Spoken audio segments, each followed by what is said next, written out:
All right, it is now live. Okay, cool. So what's up, everybody? This is Marshall Couture, also known as Plex in hip hop circles of DonkeyJawProjects.com, and today is episode number 76 of the Escape Artist podcast. And thanks for checking it out. And today we are live with our friend here, Mr. Gaz Bot. How you doing, man? Hey man, I'm doing great. How about yourself? Doing pretty good. Just hanging out. Just got home from work. Oh man, and of course that stupid YouTube. Always forget to take the YouTube It's my fault. video out, so I'm hearing it now. Okay, now I'm not hearing it good. That's why I use headphones. Yeah, well I have headphones on, but Oh, it's going in my headphones. But now it's all set. But yeah, so yeah, I just got off from work and had to rush home and let's do this interview, man, before dinner. sounds So good. yeah, man. So So we basically, you know me, basically, we know each other from the hundreds. I mean, that's pretty much how we know each other, right? yeah, I just kept hearing everybody talk about you, especially on Jeff Lafferty's podcast and stuff. They just kept mentioning you, and I kind of, had stopped doing the 100 days of comics for a while Mm. by then, and I wasn't paying attention to what was going on, and then eventually I was like, I heard your name enough. I was like, I gotta check this guy out. They're saying this guy's kind of crazy, so. That's funny because I think at that point I had never been on the Artcasters, and I hadn't ever talked to Jeff Lafferty either. So I guess I guess I made an impression. Yeah, well, I mean, with Peter Palomiotti on there a lot, he's, Oh, that's true. Yeah. he's up on everything. Yeah, he's a really good cheerleader for just like the art community in general. Yeah, exactly. So, I kind of heard through that, and then I started watching the videos late into your run there, Mm. and I was impressed. You put some good production into your videos, and I think everybody comments on the energy. I just showed my friend Michael Vlad one of your videos the other day, and first thing he said is, "That guy's got a lot of energy." That's what people say, but I don't. I mean, I don't know. I don't feel like I have more than the average person, but I don't know. I guess I do. Yeah, definitely more than me. That's like probably one of the worst things for me. I have a hard time keeping the energy up, but Mm. Well, I guess. Yeah, I don't know. I mean, I was gonna say I was a hyperactive kid, and I kind of was, but I don't know. I was also always good at entertaining myself, like probably you were too, like creative stuff. So yeah. I could sit around all day by myself. Maybe that's part of it is sitting around all day by yourself, and then other people show up. You're like, hey, how you doing? Hi. I think it's just that you're excited about what you're doing, which is I awesome. I think that's true. I actually well, as you know if you've watched the videos, I went to Japan recently, and one of the things I did there was there's it's called Kaiju Sakaba, which just means monster bar, and it's like a theme bar restaurant for Ultraman and Ultra monsters. Hmm. And so I went there, and it was it's kitschy and touristy, but I was pretty excited to go. And it was like later in the night, and they mostly spoke Japanese, but I went with a friend whose Japanese was better than mine, and I was like, hey, can we take pictures? Because there's like, decorations everywhere and all the booths and stuff, but they kind of sat us at one spot. I'm like, can we go around and take pictures? And so he asked, and then the lady in her kind of broken English and me and my kind of broken Japanese, she's like, yeah, come on. And so she started giving me like a tour of the whole place, and like the manager came over who didn't speak a word of Japanese, and he was all excited, and I'm like, oh, that's from Ultra 7. And so they gave us kind of like the royal treatment, which I thought was cool but a little odd. And I said to my friend after, I'm like, do you think they do that for everyone, or is that just because I'm American? And he's like, I think it's because you were so excited. And I'm like, but I didn't think I was that excited. I was just, to me, just regular excited, like, cool, can I look at that? Can I take a picture of that? But he's like, you're excited by American standards. By Japanese standards, you are like the biggest fan in the world, thinking this is the greatest restaurant they've ever seen. So they were just really happy that I was happy with the restaurant. And so, like, there were some booths that had displays and stuff, and there were other customers in there, and they were like, move, get out of the way, let him take pictures. And I was like, oh, I feel bad. They're like, it's fine. So That's yeah, funny. I guess I do get excited. That's so funny. Yeah, no, watching the the Japanese the video on your trip or whatever. It was kind of weird because it was like he's so quiet. Like, Yeah. what's going on here? It was weird that I kind of had to be quiet. I mean, I guess I technically didn't have to be, but I don't intentionally want to be a rude person, and yeah, if I raise my, like, everybody was so quiet that you know what I mean, like, Yeah. yeah, it was a little odd, and I really thought I'd take a lot more videos, like, out in the wild, as it were, and I'm gonna put up some more videos in this series, and a lot of them are just gonna be photos with me talking over them, because it's just such a different culture where, here I pull out my camera and film myself, nobody even looks at me, it's like, Yeah. whatever, it's some guy, but there, like, just being there, and not that people would give me dirty looks, but you could kind of just tell, it's kind of like being in a church or something, how you could just tell it wouldn't be cool to start doing that. Yeah. So yeah, it's definitely not the high energy show I'd like it to be. Well, I mean, that's one thing that I loved about, or that I took away from the video on your trip to Japan so far, Hmm. was definitely that whole thing that, like, you go there and it's like basically New York City but quiet, but there's Yeah. still like a lot of people there, and like, I don't know, like, I didn't know that was how that was, over there. Like, I'm just now, or just within the last maybe month or couple months, getting into like anime and manga. Like, I mean, I've always had my eye on it, but Right. I'm just now like starting to actually like really get into it. Me and my buddy Mike, like I mentioned before, he's kind of introduced me to some stuff, and for some reason I don't know why it just clicked. But so now I'm like, now after I watched your video, I'm like, I gotta go to Japan. yeah, I want to move. I want to go to Japan, and like now I started like watching other people's videos of like who has gone to Right. Japan and stuff, and I'm like, I learned a bunch more about like why all that is, and I guess like you said, it's just that they I guess what I heard is they think like we think in America we're a very individualized country, and they think more in a communal way, Yep. and being rude is like a big deal. Like, you don't want to be rude there at all. Right. I've heard the exact same thing. And it's funny how that rubs off though, because like I'm not Japanese. I'm only there for 2 weeks. Like really theoretically, who cares? But Yeah. I mean, and like, maybe some people do just do whatever and don't care, but like I have a little bit of empathy and sympathy in the sense that like I don't want to, yeah, it really rubs off. If everybody's being quiet and polite and going out of their way to be, nice, like I kind of can't help but do the same thing. Oh yeah.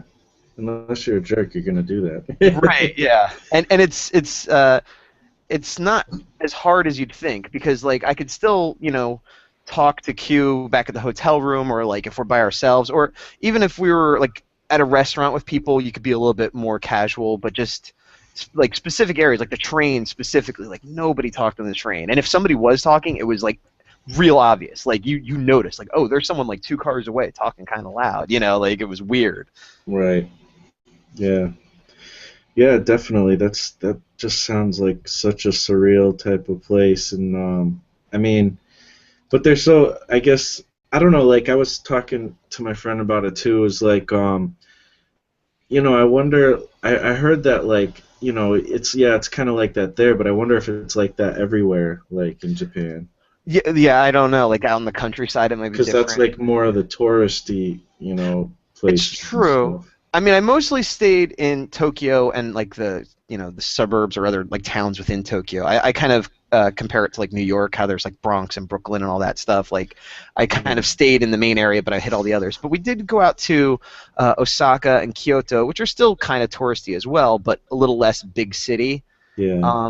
And yeah, yeah, I mean, it was pretty prevalent. I'm sure there are places where it's not like that, because the whole country can't be exactly the same, obviously. But it wasn't like an isolated, rare thing just in Tokyo. Yeah, I also heard there's definitely places that, like, Americans almost can't go. I've heard that too. I mean, I didn't find any of those places. I'm sure they exist, but Right. I've watched videos online of people, and like I've seen videos of like white people that live there, and you know, are able to, and they have reports of once in a while they get discriminated against or whatever. But it's, yeah, I don't know. I mean, I Yeah. feel like if you know the language, It goes a long way. Because like even with me, like I barely know any. I know a little bit, but a Yeah. few times I'd be in places where they didn't speak a word of English, and the fact that I knew a handful of Japanese words, went a long way in terms of me being able to accomplish whatever I was trying to accomplish. But it also garnered sympathy. I mean, everyone was helpful anyway, but I guess it's the difference of if somebody came up to you here and started speaking all Japanese, you'd be like, I can't help you. But if they spoke a little English, then you'd like kind of be like, oh, okay, what are you saying? Let me try to understand, like. Right. So I don't know. It's definitely interesting for sure, to say the least. Yeah. Um, I mean, I think it's worth going for anyone. If you're into the anime kind of culture and all that stuff, it's like a must go. But I feel like even if you're not, it's just it is a different world, like it's one of those broaden your horizon kind of things. yeah. Now, was that the big reason why you wanted to do that was because you're like so much into the anime and stuff, or was there more to it, or? Um, I mean, that's a big part of it. I'm actually more into the tokusatsu, the live action stuff, than the anime even. It basically goes tokusatsu, Japanese toys. I'm huge into Japanese toys. Then anime, and then at the bottom would be manga. And I mean, all that factors in. The fact that my wife is into that stuff too, so we're both excited about it, which makes it like double exciting. It's not like my trip that she's coming along with. She was just as excited as I was. Right. And both of us, I don't know how long she's been interested, but like basically since high school, I've wanted to go to Japan. Hmm. And while I said, anime isn't my biggest thing, it's not that like I'm not into anime. And I think in high school, I mean, I had seen some anime like, Voltron and Speed Racer and Battle of the Planets and that kind of stuff, which is technically anime, but like at the time nobody thought of it that way. It was just cartoons. Right. The first time I saw something that I thought of as, oh, this is a Japanese cartoon, and kind of opened my eyes to that was the movie Akira, Right. which somebody showed me in high school, and I was like, I can't believe this exists, like this is no cartoon looks like this, and Yeah. and then from there I watched a couple other movies like Ninja Scroll, which is also known as The Wind Ninja Chronicles, and Fist of the North Star, and like a lot of like violent, more adult themed stuff. And I think that was just because that was just the idea that there were adult, and I don't mean pornographic, but adult-themed cartoons was so crazy to me at all. And then after that, I started watching like regular cartoons and stuff. But I kind of fell off after that for a while. I think because at that time, because I'm a little bit older, and there wasn't like the internet like it is now, Yeah. and if it wasn't, and they didn't have the block on Cartoon Network until much later that you could watch stuff on there. So for a while, I was buying and or renting videos. So it'd be like I'd buy a video for like $20, hoping it would be good.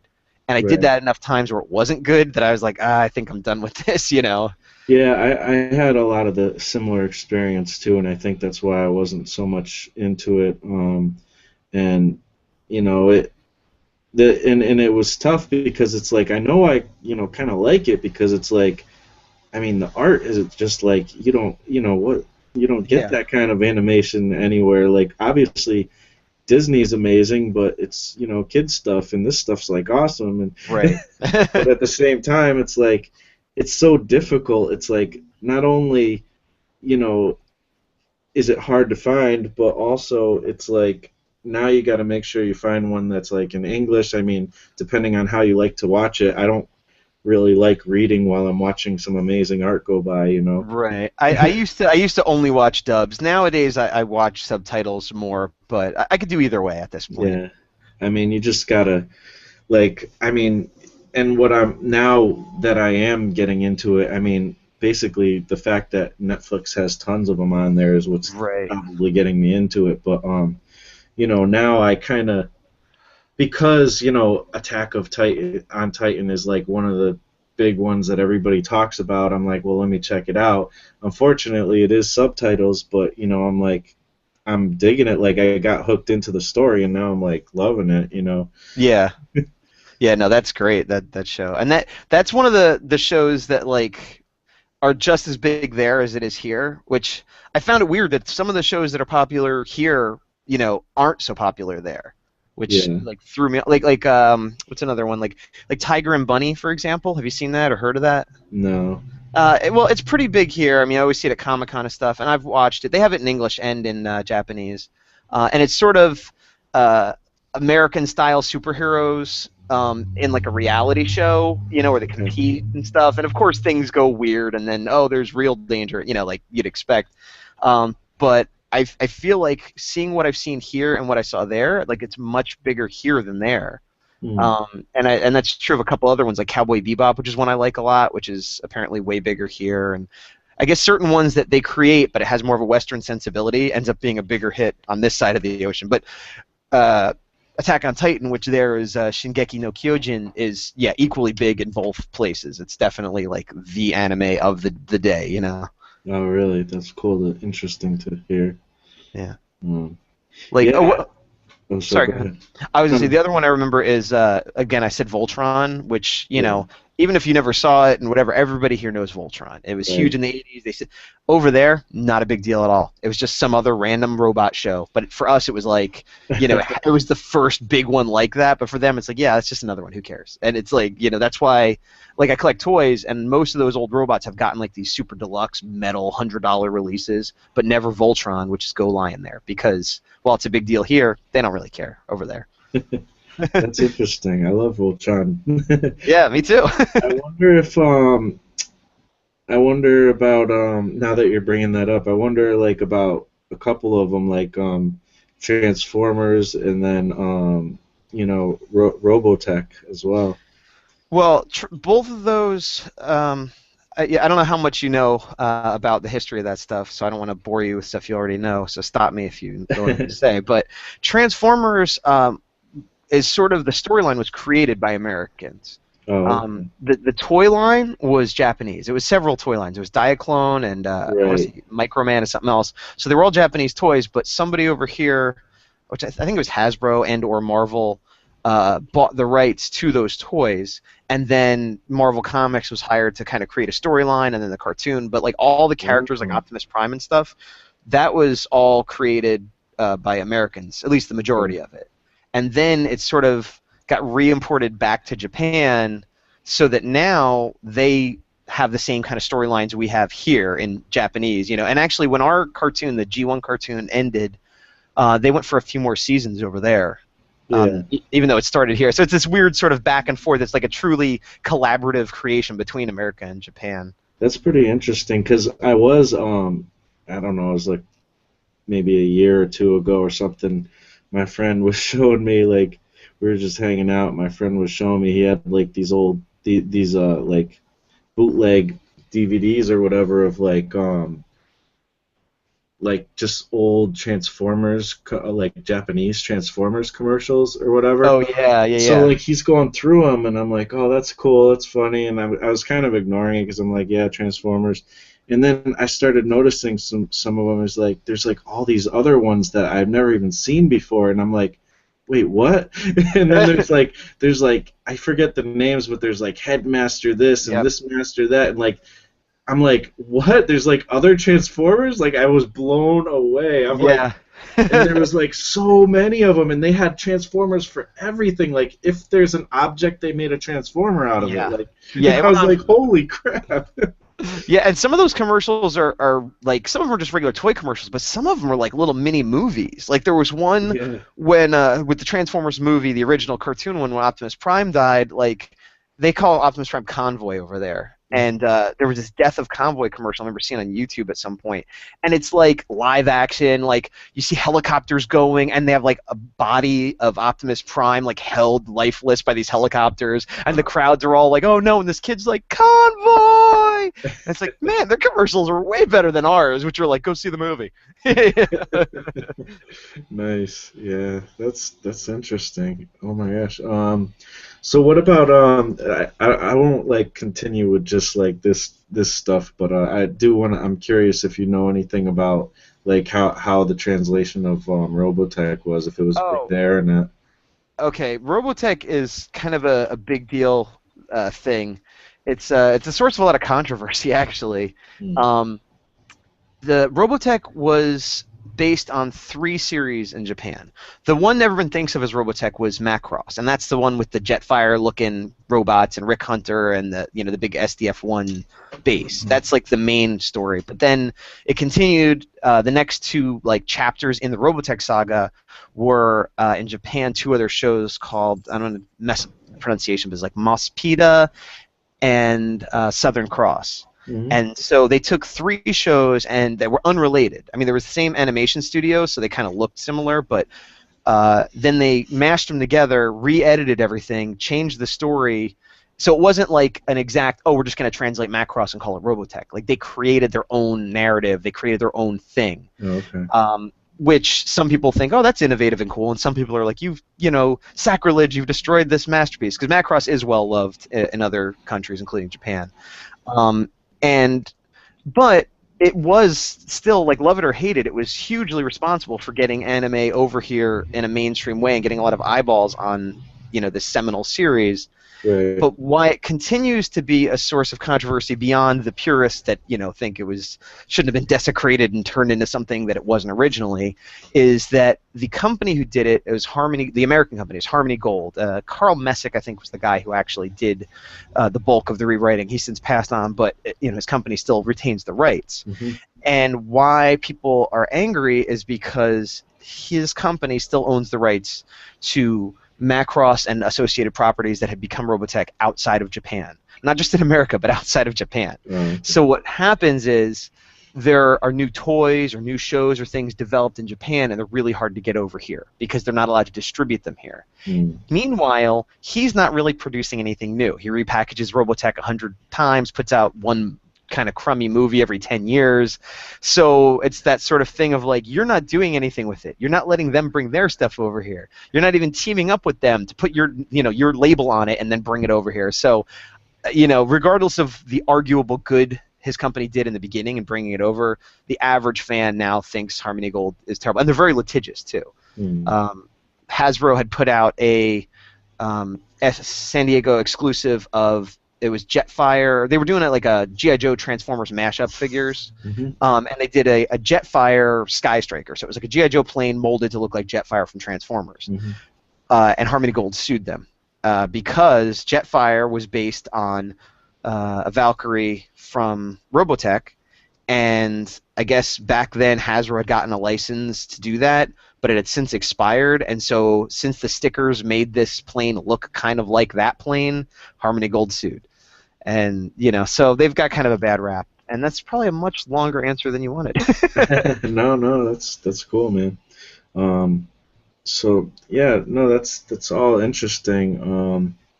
Just trying to think of some of the things. I guess, we kind of somehow, I don't know how it happened, but we skipped over, like, your introduction and all that stuff. That's fine. But, I'm Mr. Robotech, and I... But you are obviously Gaz Bot. We've been talking, and yes. What do you do? Like, you're not just a guy who knows about anime and goes to Japan. No. I'm a professional illustrator and animator. I did the 100 Days of Comics to completion a little while back. I do, I've done animation for television, and I've been a professional artist, for lack of a better term, for, 10 years or so. And like Kevin Cross and many of the others, I'm trying to make the transition to working on my own things as opposed to working for other people right now. And literally right now, I'm working on roughs for my own book, The Horror A4, and that's what I'm doing at this exact moment while I speak with you. All right. Yeah. So that's pretty cool. That's awesome, actually. And that's the kind of like the second phase of what I'm trying to get into. I'm trying to get to the point where I'm a professional artist. Right. Yeah. But then I want to get to the same, like you guys are saying, I want to also get to that point where I'm working on my own stuff, Yeah. It is funny because it's like a weird thing to complain about, and I'm very self-aware of how it's like, I've got too much work as an artist, but at the same time, it's not like I'm a millionaire, I make enough to pay the bills, but it's, Right. It's not like I'm sitting on a pile of money. So yeah, it's tough, and I think it's one of those things too that, and you're gonna face this eventually once you start getting full-time artwork, where we as artists struggle so hard and so long to be able to make a living doing art that once you get there, you're terrified to say no to a job. You're terrified to miss something. And so you just put so much time taking any job you can and putting all the work into that you can, understandably and necessarily. But at some point, you reach a point where you're able to probably relax a little bit. Right. And most of us don't realize we're at that point until way later. You know what I mean? So like I probably got to the point I could relax a couple years ago, but I didn't. You know what I mean? So I got to keep taking every crummy job that comes along, no matter what. Oh, this isn't the type of art I even like. I don't know how to do it. $5, I'll take it. You know, like so. Yeah, it's there's nothing wrong with being a full-time professional artist, and it is great, and I'm happy I could do it, but at some point you want a little bit more fulfillment and, you know, start doing your own stuff on the side if you have to. It makes you feel better. Yeah, no, absolutely. I mean, that's one thing I benefit from, you know, having all these videos and stuff that people are putting out and you know, podcasts and stuff like that is, you know, I don't have to kind of approach it with no idea of, you know, what it's actually like. Right. I kind of look to you guys, like, you know, you and Jeff Lafferty and Peter Palmiotti, all the guys who are kind of doing it, Kevin Cross, obviously, and almost as like a mentor type of thing, like, because, you know, it's like now I can see, like, yeah, it's not all cookies and cream, you know, and but not only that, like, you kind of already know that, but you get to kind of see, especially with like Jeff's hangout and stuff, because he does it every day. It's like you get to see kind of how it is day in and day out. Like if you ever like go apply for a job, you know, one of the main things you're supposed to basically ask is, you know, what's a typical day, you know, right? And you get like the idea. And the same thing, you know, with this, it's like, okay, I can see that, you know, yeah, they're making a living doing something awesome, but at the same time, it's work, you know. Yeah. and it's just the same as me going in and clocking in and kind of just wanting to get it done, you know.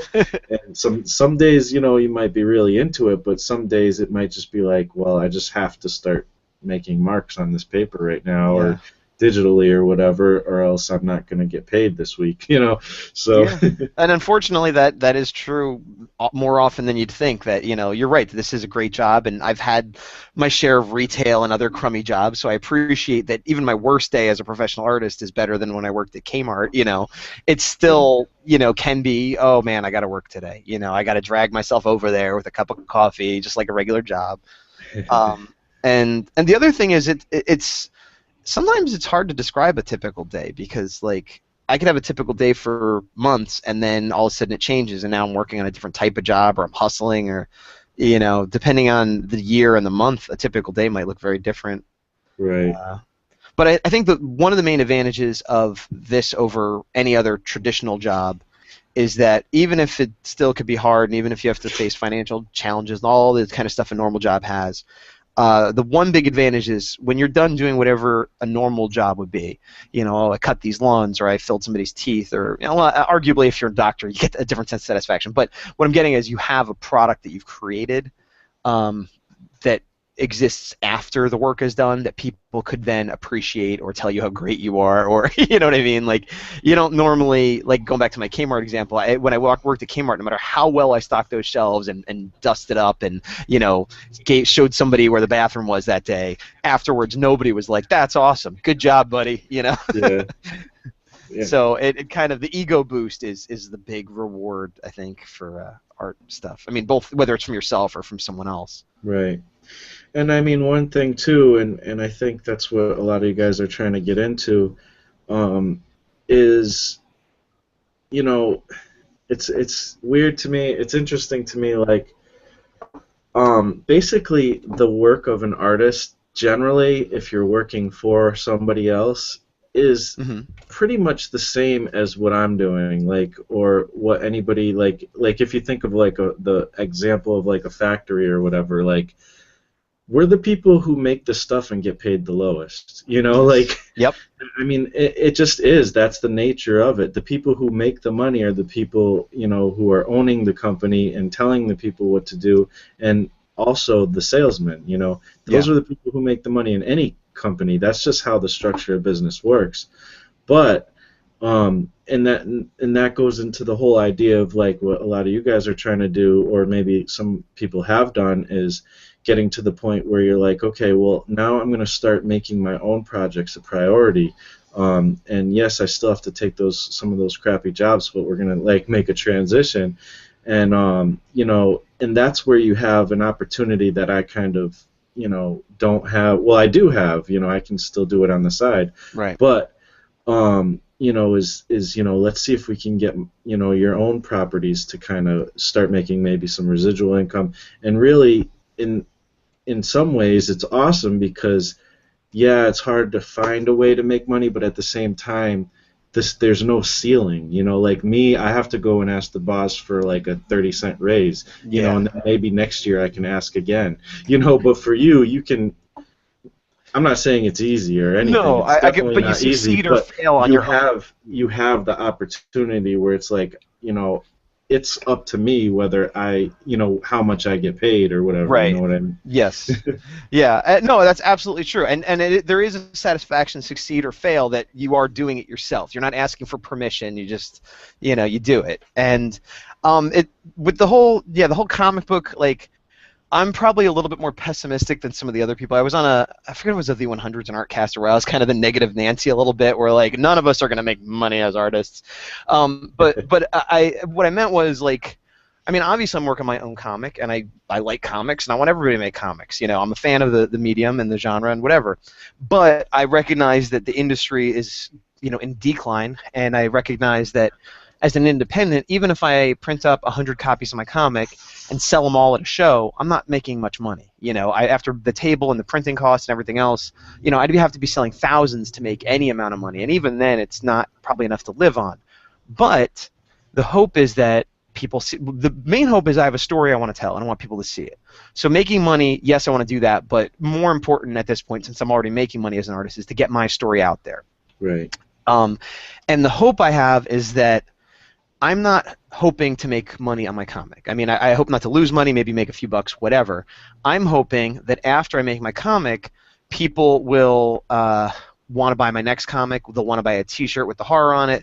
They'll want to hire me to do some pinups of monsters and things I like to draw anyway. But now, instead of, you know, somebody telling me, because even doing pinup work is like kind of client work. Like, oh, I want Spider-Man, and I'm not willing to pay more than X. Right. But if I'm someone you recognize, you know, hopefully they'll come to me looking for a giant monster, a giant robot, the kind of stuff I enjoy drawing anyway and kind of specialize in, and will be willing to pay a little bit more because I have a little bit of a name behind it. Right. So that's the way I think, you know, when I say you can't make a living at comics, I don't mean you can't make a living as an artist doing comics. I just mean I don't see, barring becoming, you know, the next Robert Kirkman doing Walking Dead, it's going to be very difficult to just do comics and make enough money to live. That's what I mean when I say that. Yeah. Oh no, I totally agree. Like, that's one thing that I'm the guy too who's like pessimistic or whatever. But a lot of times in the room when we get into these conversations, because and I think hopefully, I mean, I think it's really tough to approach it. Like, a lot of people don't have that reality yet. Like, they don't quite get that. And they definitely, that's why I keep saying it to people, because it's like, like you said, you're not going to make a living doing comics, at least not from the get-go, you know. Right. Yeah. I don't look to comics anymore as a source of like reasonable income yet, but like the thing is I always describe it as, it's pretty much like the artist's like crack addiction. Like, there's just like, I mean, for some reason we just all want to do it. You know what I mean? But Yeah. it's almost nothing but harm. Like, there's so much work put into it, and it's like. And it even if you're getting paid, it pays like the worst of every job. Yeah, exactly. And then, but then, like, at the same time, you could take one of those images that you spent all that time, make a print of it, and make way more money just on the print. Like, Yeah, and that's what I say. Also, like even professional artists, and I'm not talking like Jim Lee level, but people who work on real books and are full time for Marvel or whatever.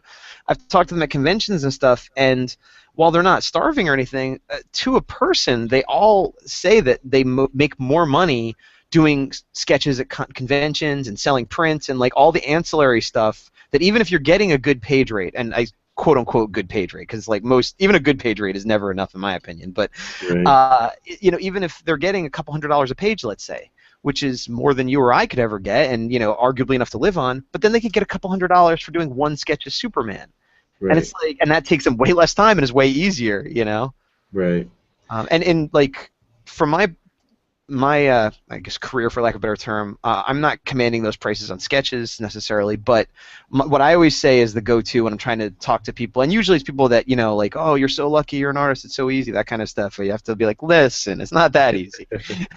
I always say, well, my favorite art to do is comic book pages. That's like my favorite type of art, and that if I'm lucky, I'll get $100 for a page, black and white art. That's kind of a low average for an indie creator. And a page could take me anywhere from 8 to 20 hours, depending on how meticulous I am and depending on what's in it. Meanwhile, I do caricatures at birthday parties and stuff. It's probably my least favorite form of art. However, I get paid a minimum of $100 an hour to do art that is super easy, I don't even have to think about. So I spend an hour doing super easy work that I don't feel investment in or don't care about, so that I could then spend a day and a half to make the same money working on a page. And it's like, well, that right there, clearly I like one more than the other. But it's nuts to me, like, why is one worth so much more than the other, when it's the easier skill to have. And I can say that because I do both, so, it's not like I'm degrading caricatures, but it just objectively is much easier to do characters than it is to draw comic pages. right. Well, I mean, I think that's the thing is, like, those who are aspiring to be comic book creators for a living, because it's like, that's the thing, it's like, oh, you read a comic and you're into it and you're like, that's what I want to do for the rest of my life. That's how I felt. That's how a lot of people feel. Yeah. But those who want to do that, like, you have to look at it like the customer looks at it, and when you start looking at it like that, like, you get to really see like what the reality of the situation is. And I think, yeah, we think it's awesome, we think it's great and whatnot, and to us it's like a high art form, but to the average reader, I don't know, like, I mean, they're just fans of it, and like, they sit there and they'll read the comic in like 5 minutes or whatever, and there goes your millions of hours or whatever. Yeah. And it's just like, so I don't know. You just can't rest on, that's what I want to do, make a living. And fortunately, I mean, most artists I would think might agree. Well, I would think people might agree with me is, art is almost like its own reward, anyways. Like, I mean, even when you're doing those caricatures and stuff, like, I don't know, you're probably sick of doing them, but like, there are some like things that are like even like doing perspective or something, or like drawing like just maybe backgrounds, or just, I don't know, there's certain things that are like not exactly comics, not the most exciting thing. You're not always going to be drawing somebody punching somebody else, like, Right. Like, those other things are still kind of fun. Being an artist, you do it because you like it, and when you sit down and you're actually like into it, like, the time just passes. And I mean, if you want to be an artist, that's probably why, something like that, I think generally speaking, you are correct. For me personally, there's plenty of times I hate what I'm doing. Yeah. Like perspective and all the stuff you're talking about, I see that as a necessary evil. And Right. I want to do my best, but you can, I guarantee you, when I'm drawing, and not necessarily people fighting, but people talking, or just people in general, like, acting, I enjoy quite a bit. But then having to do like a perspective city shot, that's because I don't want to be lazy and I want to have a nice background. But if there was a way to not have to do that, I would take it. Yeah, yeah. Well, I mean, everybody likes different things or whatever, that. And I mean, I don't love that. either, but I find when I don't do it very often either. Like I've only messed with it a few times, you know. But I mean, there's certainly a satisfaction from getting it right or doing it well if it's hard. I'm not going to deny right, that. And I also think I'm in the minority that I mean, I love comics, and I'm glad this is my career, but it's this weird thing where, like, most artists I talk to, including yourself, seem to enjoy it more than me. yeah, I Like, heard you say that before on a video or something, and I was like a little surprised by that. yeah, it's a weird thing to articulate because I don't want to oversell it like I hate my life or anything because it's certainly not true. And there are certainly, times when I enjoy drawing and times, but I think the quote I've used, which is about writing, and I forget who said it, but I hate writing, but I enjoy having written, and that's how I feel about drawing. I love looking at, a print or a page I've done and went, that came out good. I did a good job, and show it to people, and that'll last for like a month or two, and then I'll hate it. But but I enjoy being done and looking at it when I'm done way more than I do when I'm working on it. Because when I'm working on it, it's 90% frustration, 10% inspiration. Right. But again, I'm the minority. I know I'm a weirdo, and I got my own, I guess, psychological hang-ups that make me feel that way. Well, no, I mean I could totally see that, and because sometimes I feel similar, like sometimes I almost wonder, like, should I be not try to be an artist, and should I either try to be like a writer or like I don't know, maybe that's almost more of like a director role, like you're still very much Right. involved in the creative process, but you don't have to do, the acting. Yeah, yeah. I've thought that too. Well, I got my degree from School of Visual Arts in New York, and I got it way late. Like I was one of those people. I went to school for like 10 years, on and off. Went to like a bunch of different community colleges and stuff. But eventually, I got a degree from School of Visual Arts in New York in animation. And I worked in television, and I worked as a professional animator. I mean, I still do occasionally, but for a while I was, working MTV, Nickelodeon, all that stuff.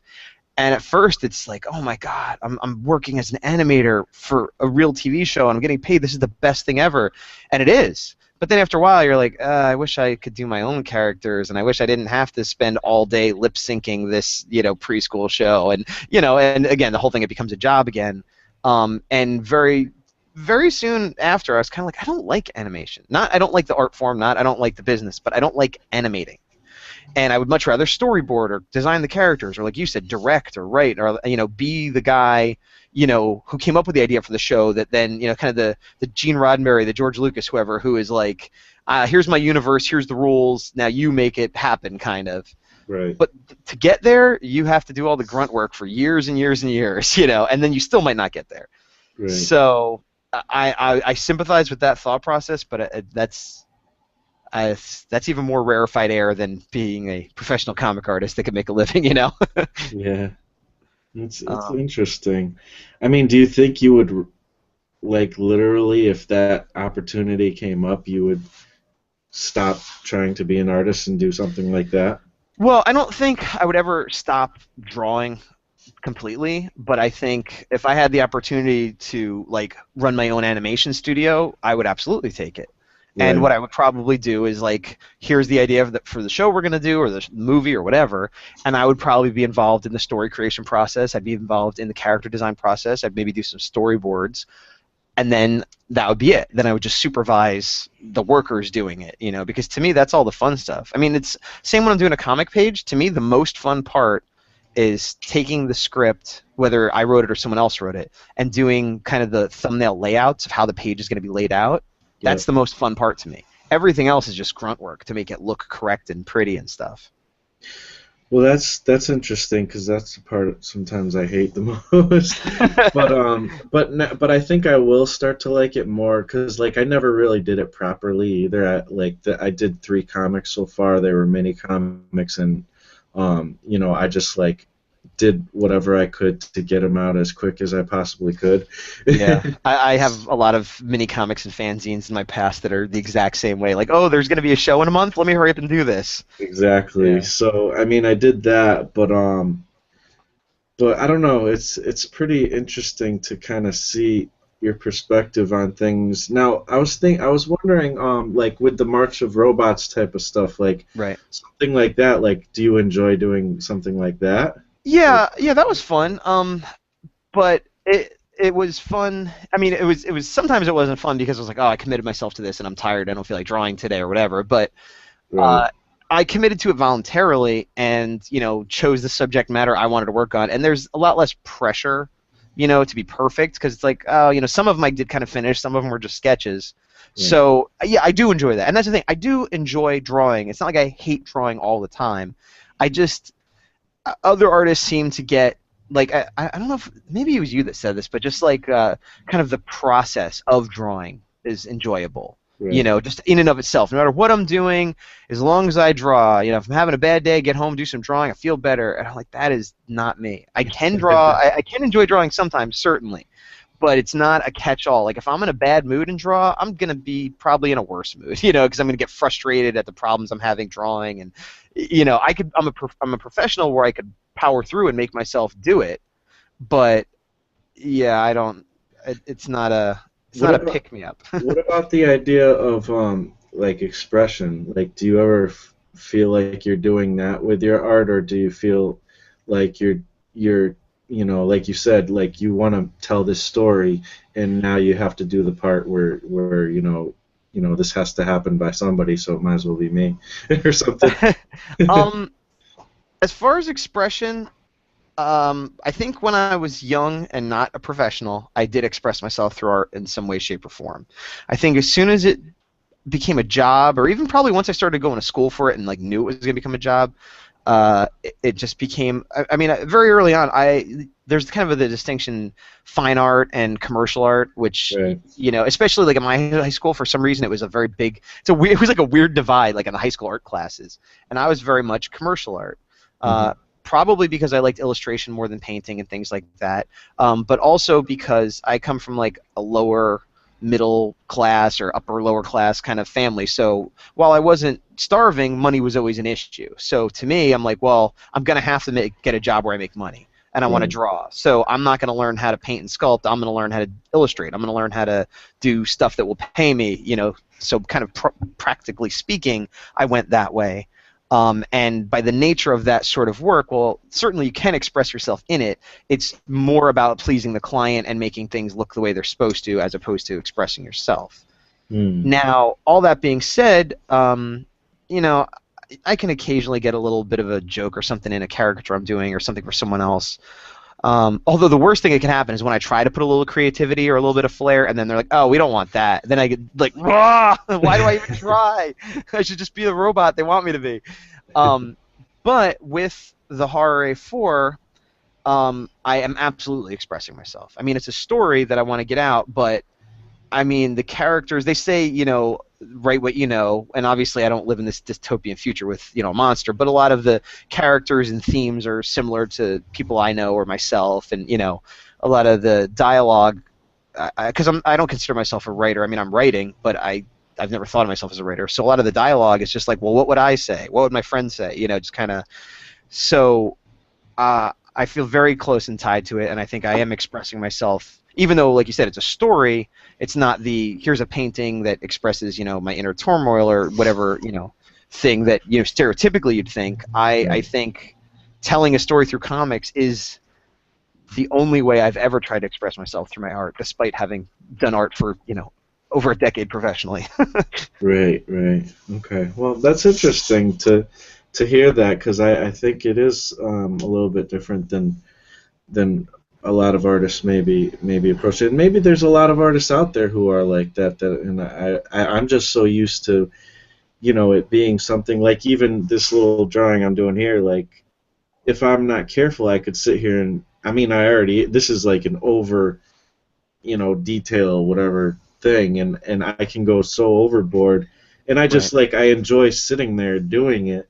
Um, but I don't have the time to do stuff that detailed a lot of times, so I end up being a lot more simplified. But yeah, if I had all the time in the world, I'd be freaking, Jeff Darrow or something, drawing, nuts and screws and parts of engines and stuff like that. Like, I'm with you. I'm with you. And here's the thing: I would be doing the same thing, but for different reasons. I would be okay, doing it not because, oh my God, I love this, I want to keep drawing forever, but like I need to make it better. I better redraw it. Is this as good as it could be? So Right, right. I am a perfectionist. There's definitely that Not too. that I achieve perfection, but I always aim for it. Right, But that doesn't mean I'm necessarily enjoying the hours I spend there. It's more like a compulsion. right, right. No, So no. I mean, there's definitely that. I think most artists have that as well. right. So since you brought it up, well, I mean, Yeah. we should bring it up anyways. But can I guess maybe give people a synopsis a little bit of what is, since that is a way that you express yourself. What is, the horror, basically? Well, I don't want to. Unfortunately, a lot of the expression is going to come in the resolution of the story, so I don't want to get into the end of it, obviously. Right. But it's a world. I've written and created all myself, which again is kind of a first since a million years ago.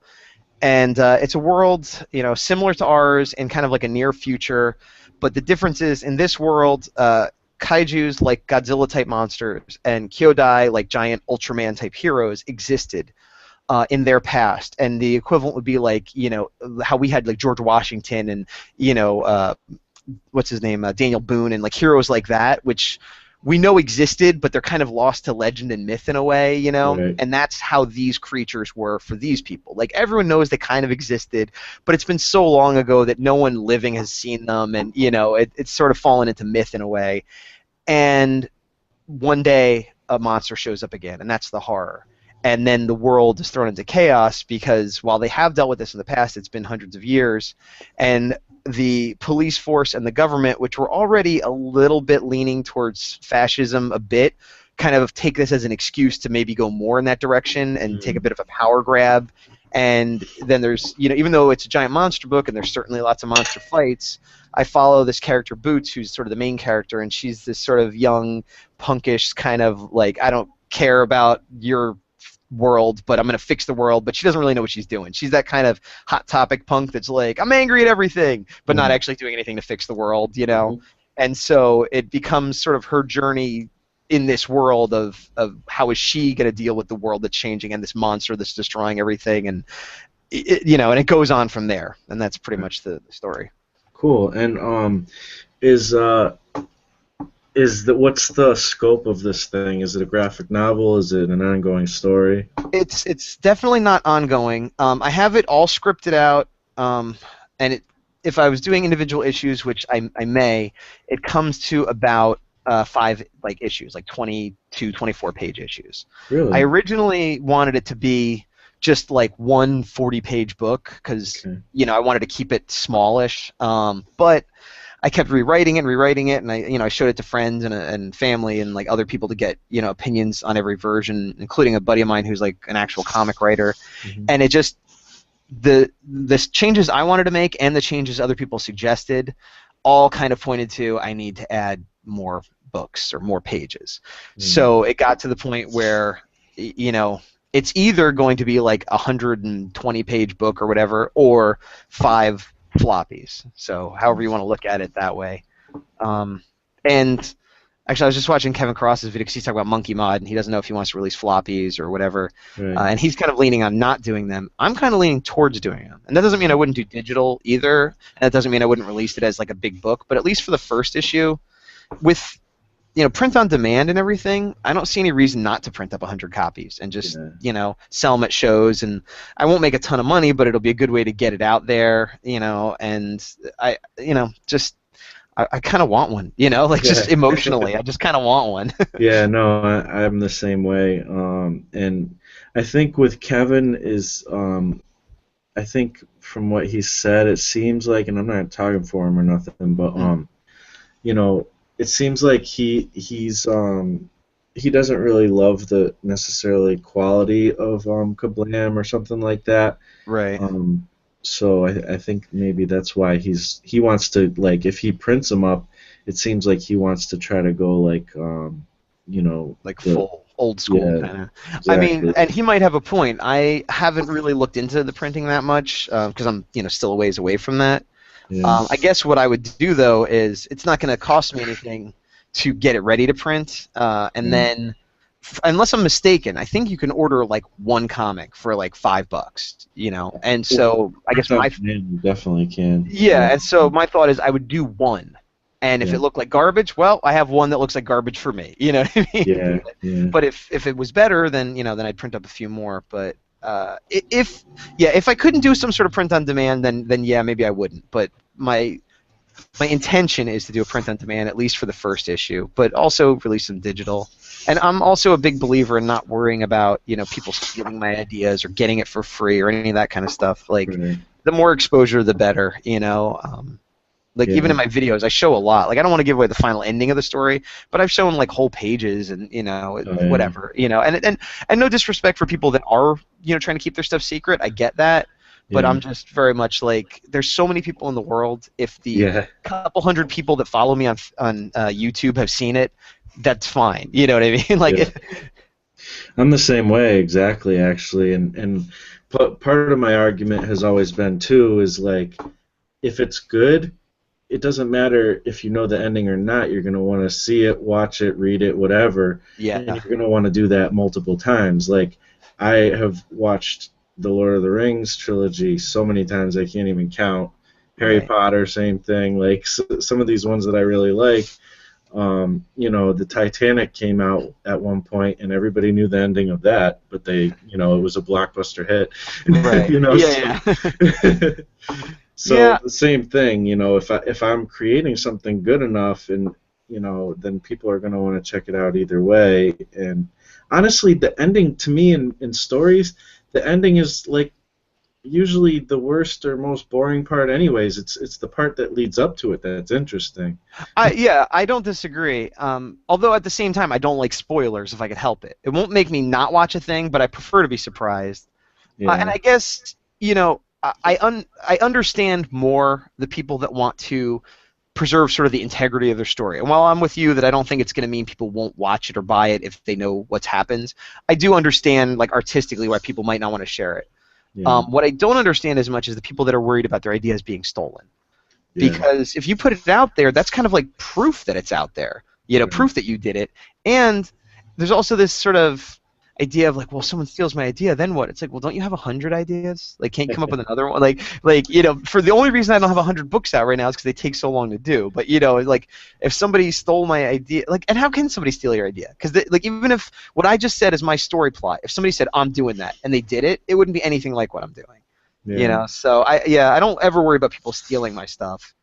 Well, Um, I will say some people don't have 100 ideas, but well, I am the same. I'm similar. Like to me, it's like if somebody steals my idea, that's all right. You don't own me. I can just create another one. So. right.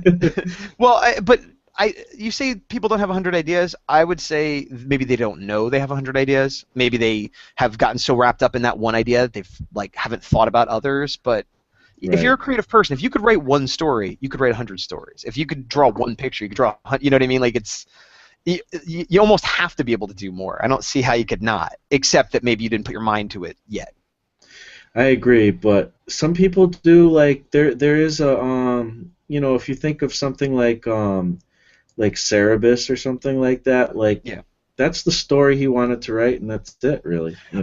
You're right. But if he wanted to, I'm sure he could write something else. I'm sure Right. he was in. It wasn't like he was incapable of doing else. But imagine if somebody stole that idea, or somehow, if there was, I don't even know what that would mean, but like if somebody, Yeah. because like you said, it's in the execution anyways, really. Right. Nobody. You know what? Somebody might have stolen the idea to have like this barbarian aardvark kind of parody comic.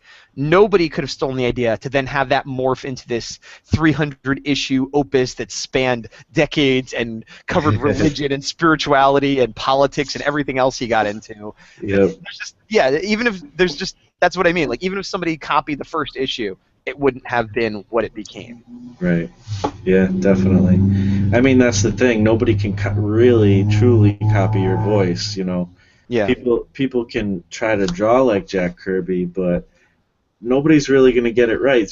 How many people have tried to mimic, Frazetta or something like that, Yeah. and nobody does it like Frazetta did it. Yeah.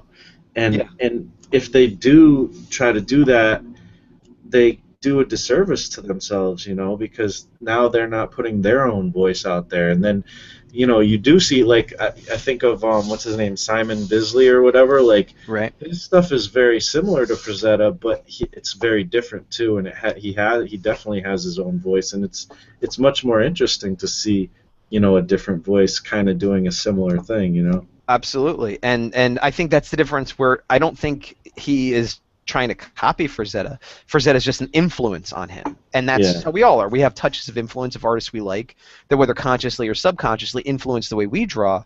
But like, it's as long as you're not trying to copy them. Like, going with Kirby, I always think of Walt Simonson as like the next extension of Kirby, in the Mm. sense that you could see a lot of similarities in their work, and clearly Walt Simonson is a fan of Jack Kirby, but he's not trying to draw like Jack Kirby. Right.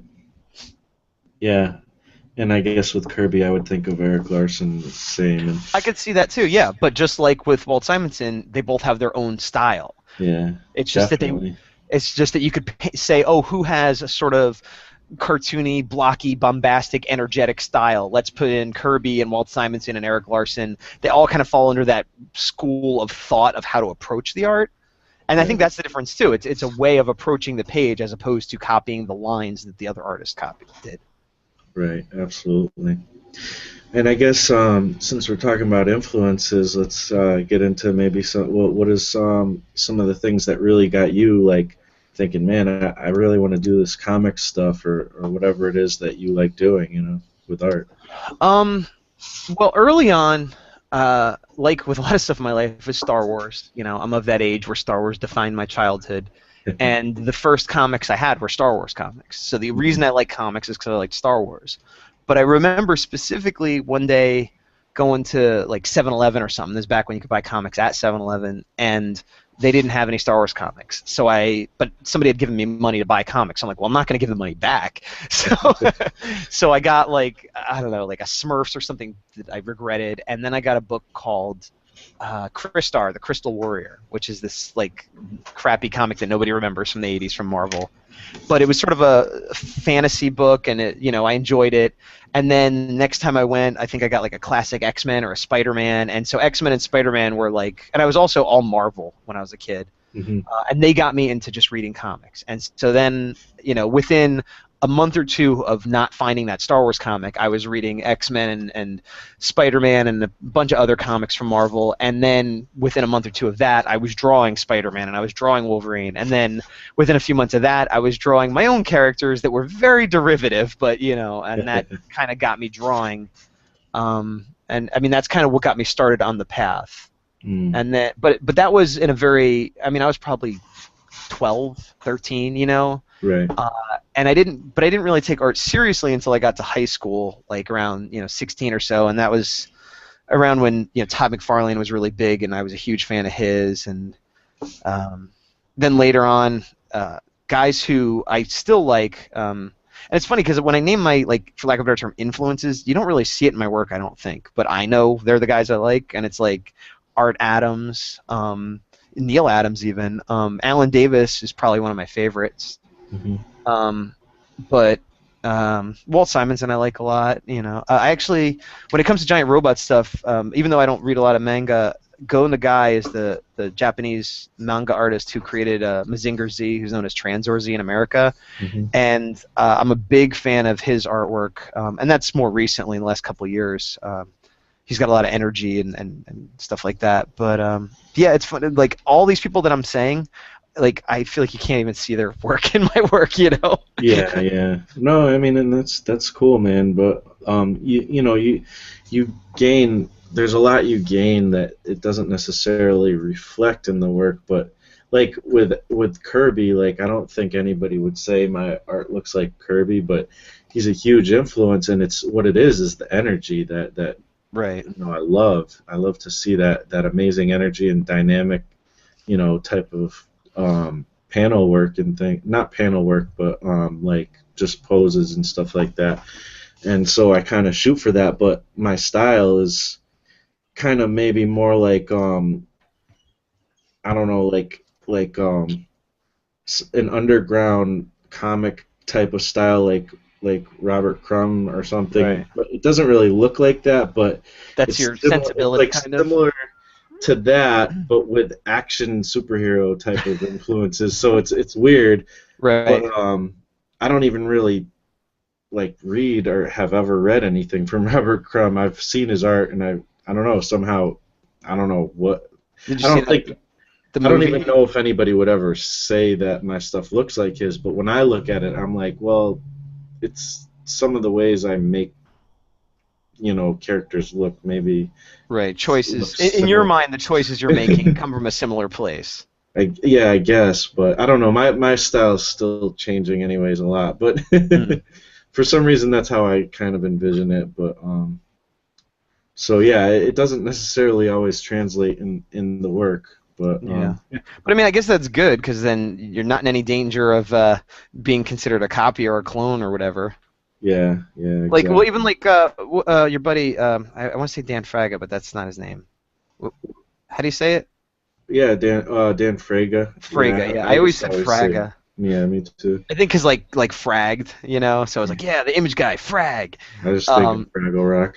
so- but like, yeah, even him, like now he's like really come into his own. He's got this style; it's all his own. He's great, but in the beginning, he was kind of Liefeld-y. Yeah, And a yep. lot of those guys at Extreme were, and that's that wasn't necessarily a good thing. No, And now, obviously, that was part of the influence of his career and his style, but you don't see it as much anymore, and so that's better.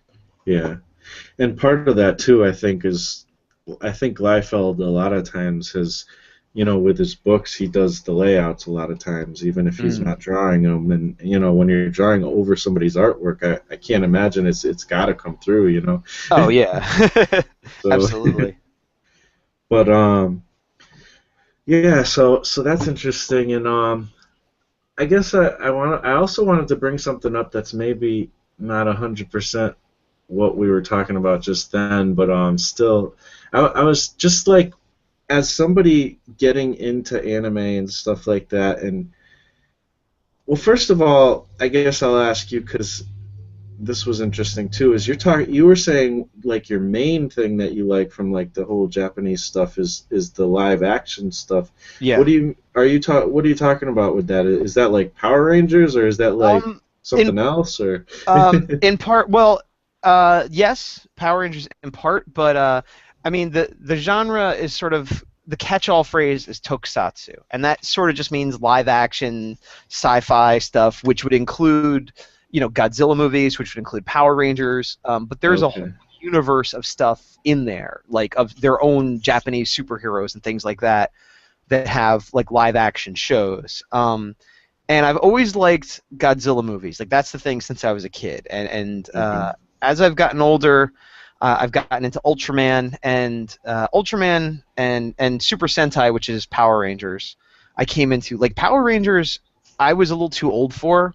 Like they were on like the first one when I was like in high school. Yeah, So me too. yeah, so I watched it a little bit, but I was a little bit too old for it. But I kind of thought it was neat. And then a couple years later, they did like Zeo, and my half brother is a lot younger than me, so I ended up watching some Zeo with him and kind of bonded over that. And because I'm a toy geek, even though I wasn't huge into it, I had bought some Zeo toys to play with him, but also to put on my shelf. Hmm. And but then I kind of forgot about it. And then more recently, after getting into basically, I was watching Ultraman and Godzilla movies with my friends, and we started getting together once a month and being like, "What else can we find?" And then we found this movie called Karate Robo Zabogar, and it's this crazy movie about this robot, and it's like kind of funny, and it was made like a year ago, but it's based on this old '70s show. So then I'm like, well, let me go watch that old '70s show, and then it's like, oh. Masked Rider, which was here in America in the '90s, which was terrible, is based on a show called Kamen Rider, which started in the '70s. Let me watch that, and it just sort of, it's this whole world unlocked. It's the equivalent of finding the Marvel or DC universe for the first time, and just Right. like going down all these rabbit holes. And because I'm into toys, a lot of times I would see toys of a cool character, and I'd Mhm. want to buy it. I'm like, well, I feel like if I'm going to buy that toy, I should at least watch the show once. And over time, my catalog of things I've seen and things I want to see has grown and grown and grown. And a lot of the live action comes from anime. Like there's Gatchaman, which is in America was Battle of the Planets or G-Force, just had a live-action movie. Space Battleship Yamato, which was here as an anime as well, just got a live-action movie. Things like that. And some of them are goofy and funny on purpose. Some of them are goofy and funny to Americanize. And some of them are like legit serious, where they're good action movies or good dramas, you know? That's interesting that basically Godzilla would kind of be like the impetus of you getting into this, and then you just noticed a bunch of ton of other things that were similar. And it's interesting because a lot of people who are maybe a little older than you and me, I'm not sure how old you are. I'm 36, but I'm 38, so we're almost the same age. Okay, so like so people a little bit older than us like won't touch anime with a 10-foot pole. You know what I mean? Like, and like it's funny that that's the case because a lot of them love Godzilla as well. Right. I mean? You're right, and it is a thing where we are of the generation that are a little bit too young for Godzilla in a way. Like the big generation. Like when I go to like conventions and I see the Godzilla tables, I'm usually one of the younger guys there that's excited about it, you know. Just like I'm one of the older guys there at the manga tables, you know, or the anime tables. So it's sort of a weird like in between generational thing, I guess. But I guess like I said, well, Godzilla didn't get me into anime though. Godzilla got me into other live action stuff. But anime all comes back to Akira. Was what got me into anime, and then the realization of, oh, Voltron was anime, Robotech was anime, things that I had watched as a young child that I liked already, but just, you know, with kid eyes, it was just another cartoon, who knows. So, I mean, I had that head start that way, I guess. But I also think, I know people that are into Godzilla, either personally or I meet them at shows, and then I'll be like, oh, did you ever watch, you know, Space Sheriff Gavan, or did you ever watch, you know, these other shows? And they'll be like, no, not so much. And it's like, but that's like the same generation, the same time period. But I guess because those shows didn't come to America, like, you know, there was a time when all the Godzilla movies were coming to America and playing with the bad English dubs. Right. And I think, like you were saying earlier, some people don't want to watch subtitles. And a lot of the stuff I watch, you could only get in subtitles. Right. And I think that just turns a lot of people off. I guess it's similar also with a lot of people, I mean, that were older than us really got into kung fu movies too, and it's like, how come that didn't translate over, you know? Yeah, and it's funny because I like kung fu movies okay, but not nearly as much as Tokusatsu, because I feel like it has everything I like about a kung fu movie is in Tokusatsu plus more. You know what I mean? Which isn't to say I wouldn't enjoy a Jackie Chan or Bruce Lee movie or something, but I don't get that same level of fanboy glee out of it. Right. But a weird side effect of getting into all this stuff is that now I am into Power Rangers as like a 30-something-year-old guy. Yeah. Because I'm familiar with a lot of the Japanese source material, and so then I'm interested in seeing the American take on it, and you know, and again, being a toy guy, I could get the American toys easier than the Japanese toys, and you know. Yeah, I couldn't do it like when I was younger because I was just like my brother was into it. He was 7 years younger than me or whatever. Right. I was just like, how can you look at like that is like the cheesiest thing I've ever seen? But then I recently, like I think last year sometime, my buddy was telling me like more about it, and I was like surprised. I was like, actually, that is kind of cool. Like I didn't realize they're actually all Japanese shows that we just put our own words to, basically. Yeah. They kind of come from a way different time, and like it's almost like an acquired taste. Like you have to kind of understand it to like it in a way. Like either you're a kid, in which case you're just like, cool, I don't care. Right. But if you're an adult, yeah, it's almost like a wine or something where you're not gonna like it unless you understand why you should, kind of, you know. Yeah. And the legacy of it, you know, the fact that, like, and that's one of the things I like about the Japanese stuff in general, like Ultraman, Godzilla, Kamen Rider, the Super Sentai Power Ranger stuff, they're all really good about preserving the legacy of these shows have been going for, like, you know, 30, 40, 50 years, some of them, and they continue, but they keep a sort of loose continuity where they'll bring back characters and even actors from shows from, like, 30 years ago. And it'll be like the same, you know, like I don't know, a year or two ago they had a movie with all the dinosaur-themed Sentai teams, including what we would call Mighty Morphin Power Rangers.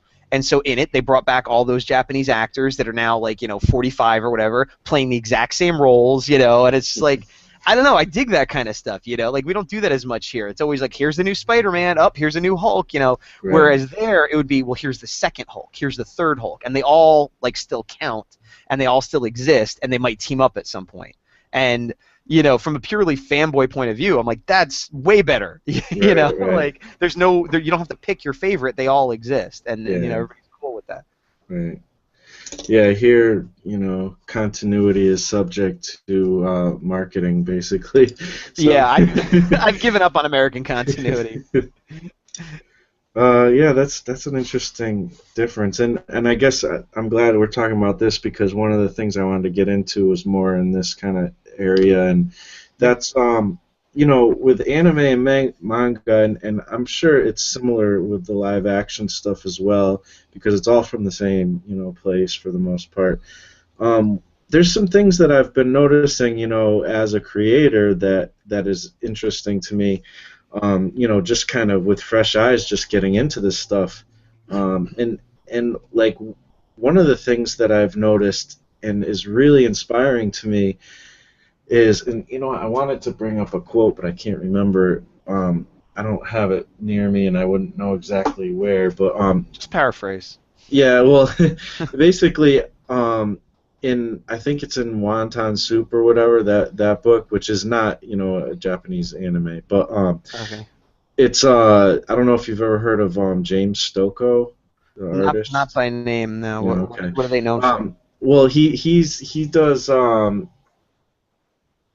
that book Wonton Soup, and he's like an indie comic guy or whatever. An American guy though, or? Yeah, he's an American dude, and Okay. he actually recently did a run on Godzilla, actually, which is kind of cool. Also, he has his own book. It's called Orc-Stain. Oh, wait a minute. Did he do the Half-Century War? I'm not sure what that is. That was a Godzilla book. Oh, the Godzilla. Yeah, that might be it because that does sound familiar.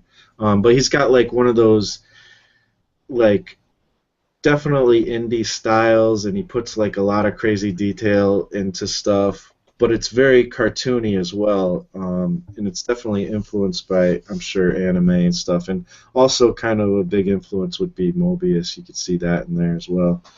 You know what? Hold on 1 second. That book is just out of reach. I want to grab it and see if it was him. Just give me 30 seconds. It's very possible. Let's see.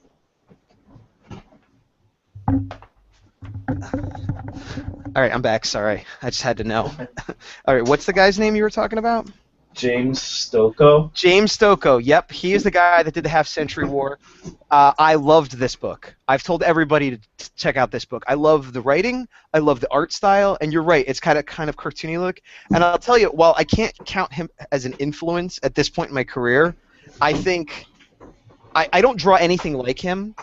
But I think I draw closer to him than any of the other artists I've mentioned, in the sense that there's sort of a cartooniness, but it's still detailed, and it's not goofy cartoon.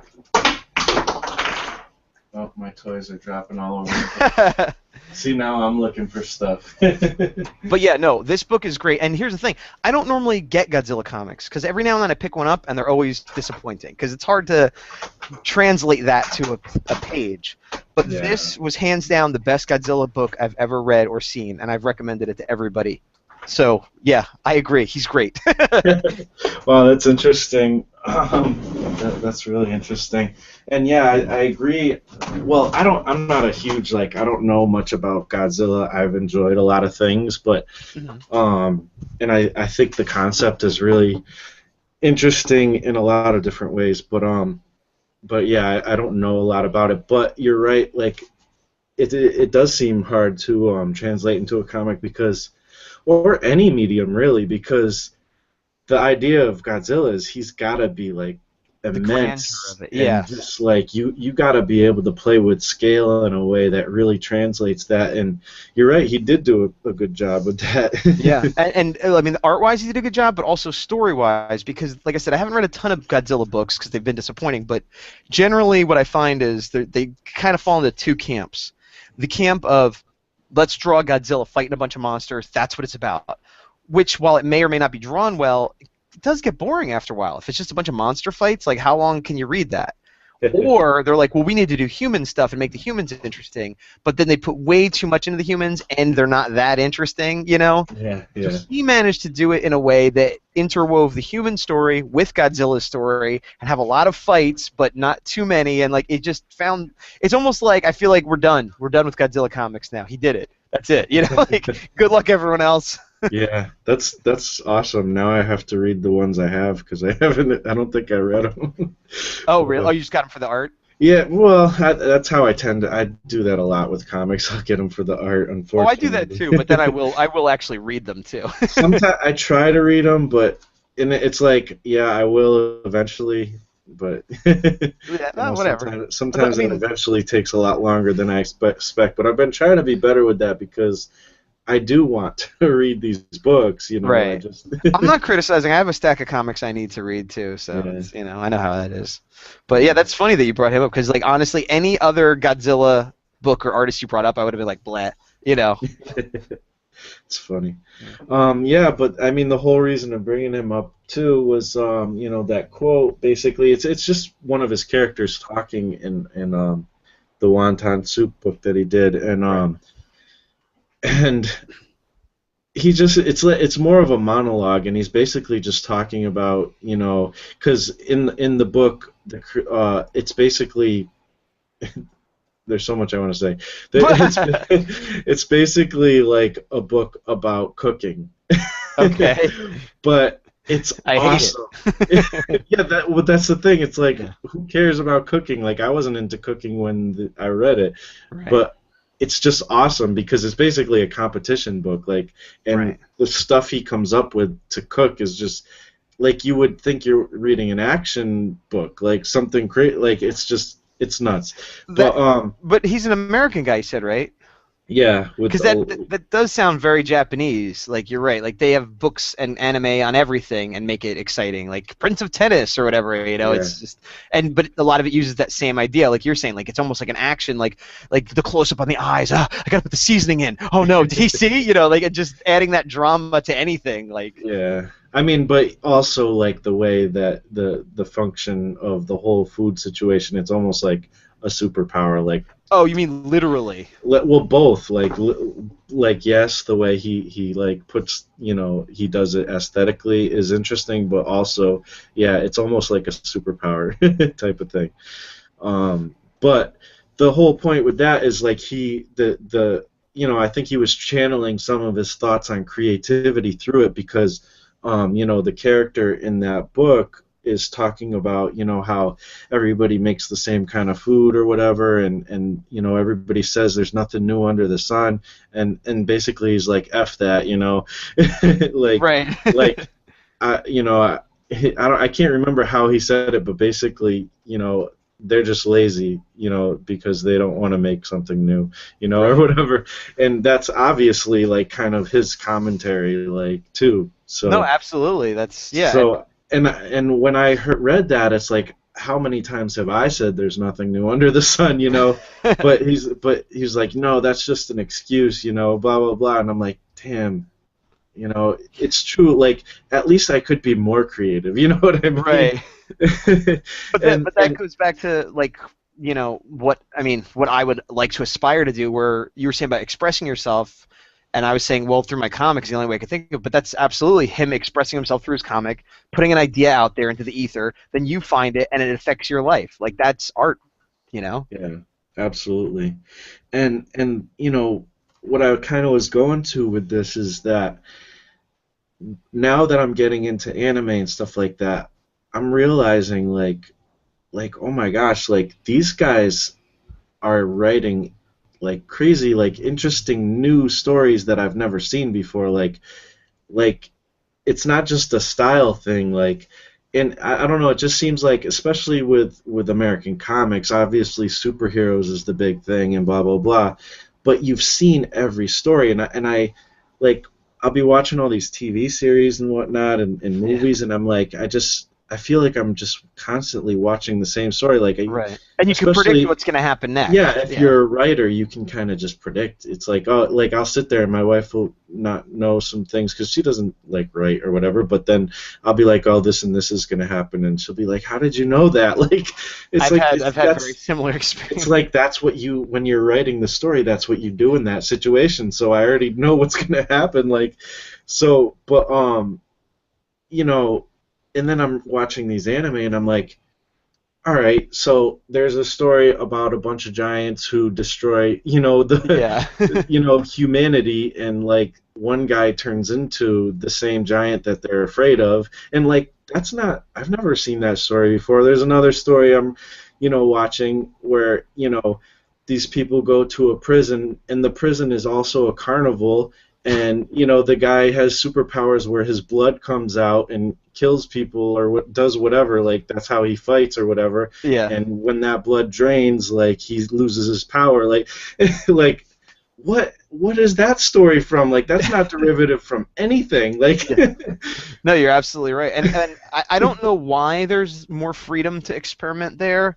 But here, I would imagine. I mean, obviously, if you're an independent, you can do whatever you want, and if you're constrained, it's only your own imagination. But in the bigger books, it's all money. I mean, it's just like Hollywood. Why they keep, oh, let's do another sequel to this, let's do another reboot to this properties, because people are afraid to try to do something that doesn't have brand recognition. right, And why is it not? I mean, like I said, there is brand recognition there because, like I said, they've been doing like Ultraman for 30, 40, 50 years, whatever. right. But they're still doing new stuff too, and it seems like here we've really shied away from the new stuff, and for money, obviously. But yeah, everyone's just afraid. It seems like everyone's afraid to try to do something that might fail. Yeah, and that's absolutely true, and also like one thing that I'm learning more about these people making this art and stuff, I'm finding out that they hold the creator to a much more esteem there, from what I hear, like Yeah. they're almost like the superstars, the people who are creating these comics and stuff like that. Whereas here, it's like they're an afterthought, and Right.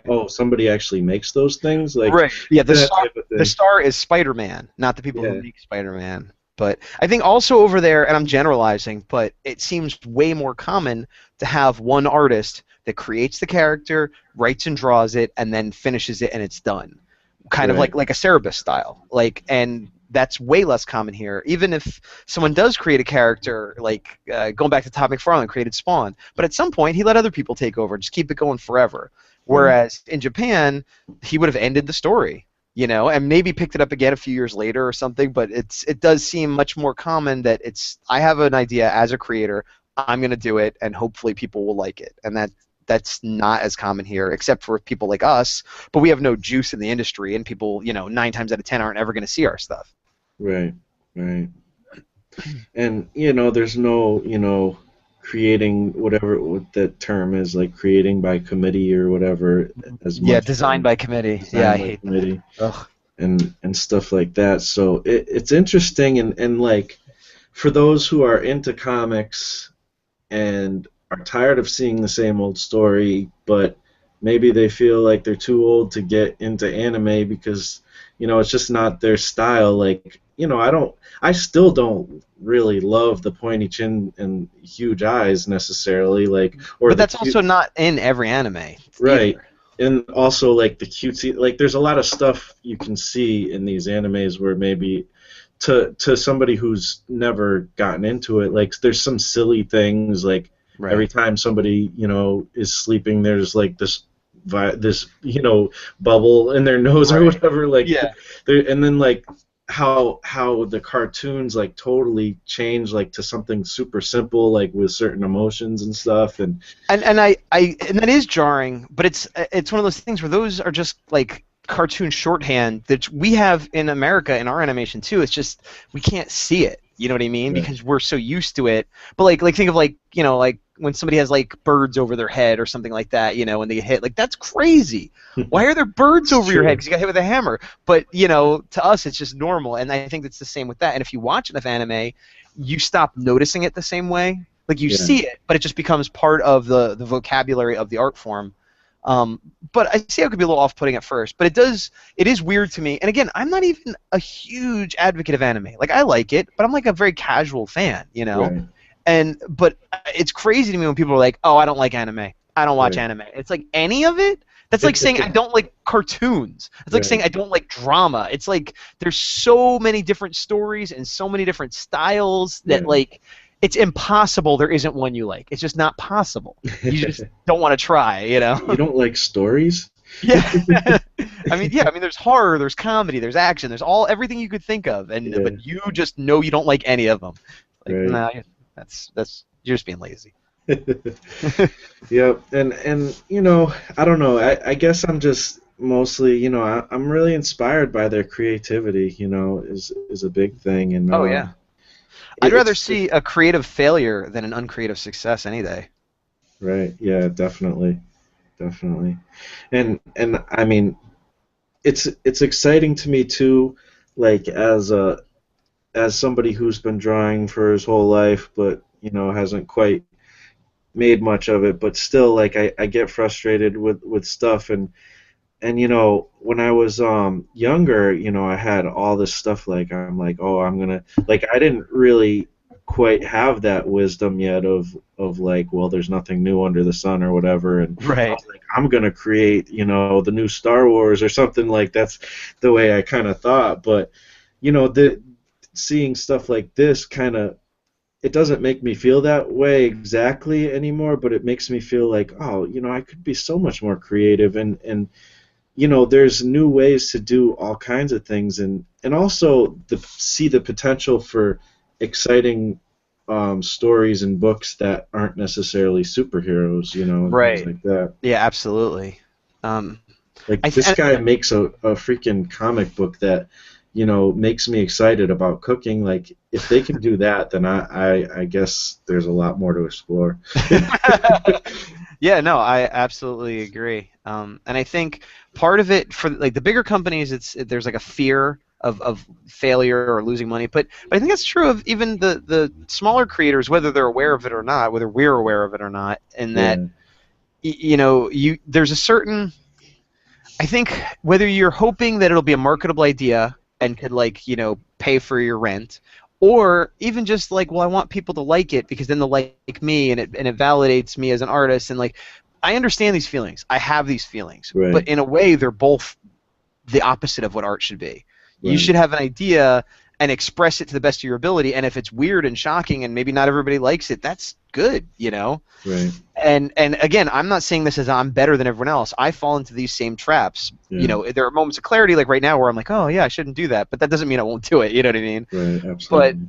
it is a thing where if you want people to like it and or make money at it, it almost by definition has to be sort of, I don't want to say bland, but general enough that everybody can understand and get behind it. And some stuff is really good. Like I really like Adventure Time, and that's something that everybody loves. And it's a little bit quirky and offbeat, but somehow it works. So like clearly there can be quality things that meet approval of the masses. But if you're aiming for that, it's almost like you double fail. Because Yeah, if you try to aim for something weird and unique, and it fails, well, at least you tried something weird and unique. But if you try for something bland and middle of the road and it fails, well, then what was even the point? And that's what I keep trying to tell myself with the horror. And not that the horror is so out of the box. I mean, it's a very standard narrative. But anytime there's something I'm like, does this make sense? Is this weird? I try to force myself to be like, it doesn't matter. If it's interesting or good, do it, you know? yeah, And again, when people read it, they're not going to be like, wow, this is revolutionary. He's right. But, on a small scale, I'm trying to remind myself to not worry about if people are going to like it and if it's going to make money as long as I'm proud of it. yeah. It's an interesting balance. Like, it's true, because, like, when you're thinking of creating something or whatever, you can't help but kind of derive stuff from your influences, that, and then also just like, you know oh, I think people will like this because they like this, this, and this right now, and that's popular. So you can't help but kind of think that part of it a little bit. Right. But at the Yeah. same time, like, you have these crazy ideas and you might be hesitant and stuff. But the funny thing is those funny, quirky things, if you don't put that in there, you're probably selling yourself short, because those are the things that a lot of times are the interesting part of, it's like, okay, yeah, Yeah. he did this story that I've kind of seen before, but like we were saying before, there's a voice there, and there is something a little maybe more visionary that I haven't seen before, and that's the thing that people really get, excited about, I guess. Not that you're making it for the for just people, but like you might Yeah. be, like you said, hesitant to like put some of Right. those things that are, you really think would be cool in there.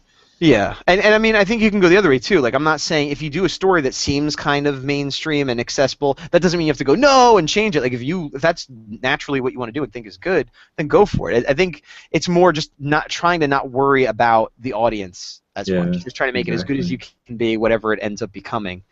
And Yeah, that's interesting too. Like you said, like if it is something that's more accessible, it's still like you're bringing your own thing. Because like I'm thinking of like, now since I can't help but like since I'm painting stuff, like, I think of I always thought like who would want to paint a still life, like, or an environment, like that is like the most boring thing, like.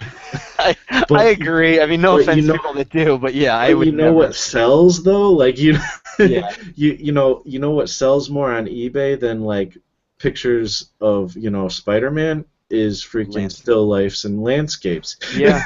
Yeah, no, my mom is remarried, and my step grandparents made their living doing oil paintings, like a good living, like Yeah. of just, but it was in New Jersey, and it was like the shore and the lighthouse and that famous hotel and just like landscapes of New Jersey, and they were very well done. I'm not trying to take away from them, but like you Right. said, doesn't that get boring? Like, like, and to me, that's like client work almost. Like maybe in the Right. beginning you like it, but at some point you're like, well, I need to do another Asbury Park Beach one because they sell. Yeah. And on sort of a related note, this is something Scott Circlin talked about a while ago, which I've kind of commented on as well about. Like I do shows, not as many as him, but I do shows where I'll sell prints and things like that. And it's the thing of when I do prints, most of them are just stuff that I felt like drawing that I made a print of. A lot of Mhm. Godzilla stuff, some obscure 80s cartoons that nobody remembers. And when I say that, I don't mean Transformers, Thundercats. I mean like I did Bionic 6 and I've never sold one, like but it was just stuff that I wanted to do. Like I did one of Yeah. that Crystar comic I was talking about. Yeah. And so that doesn't feel like client work, but I have caught myself being like, man, everybody's selling Deadpool, or Yeah. man, if I did an Adventure Time Doctor Who mashup, that definitely sell. And like I haven't really done that, but those thoughts cross my mind. But then it's like, well, that's just another form of client work. And again, if you need money and you're trying to make it as an artist, do what you got to do. Yeah. But in the mindset I am now, I'm like, do I want to get into a thing where I'm just now supporting myself by doing pinups that I think people are going to want? How is that any better than doing client work? Right. From my point of view, it's the same thing. So then I'm like, no, I want to. I'm not going to stop doing license work totally, but as long as I stick to stuff that I'm personally interested in versus chasing a trend, Yeah. I'll feel okay about it. It's so funny because I've been going through that debate in my mind so much because I was even thinking, I'll do, let's start the fan art thing, and Right.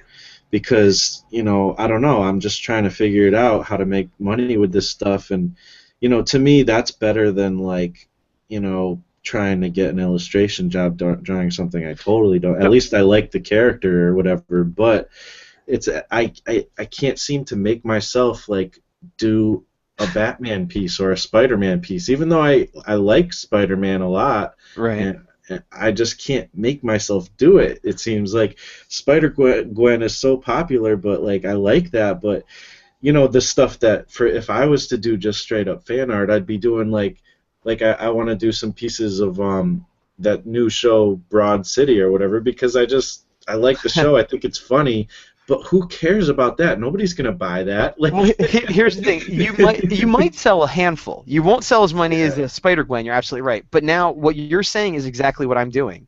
I am. If I want to draw Broad City, I would just draw Broad City and hope yeah, and I'd make and that's the thing. These people that go to shows, I talk to them a lot, and like I try to learn from people that are doing better than me, and I see what they're doing. I'm like, man, they're making more money, and it seems to work better. And they have like they'll print up like 50, 100 prints. I normally get between 3 and 15, depending on how popular I think it's going to be. yeah, And and that's a good amount, because like often I'll take 3 to a show, and if I sell 1, I'm like, okay, well, I got 2 left, of that particular print.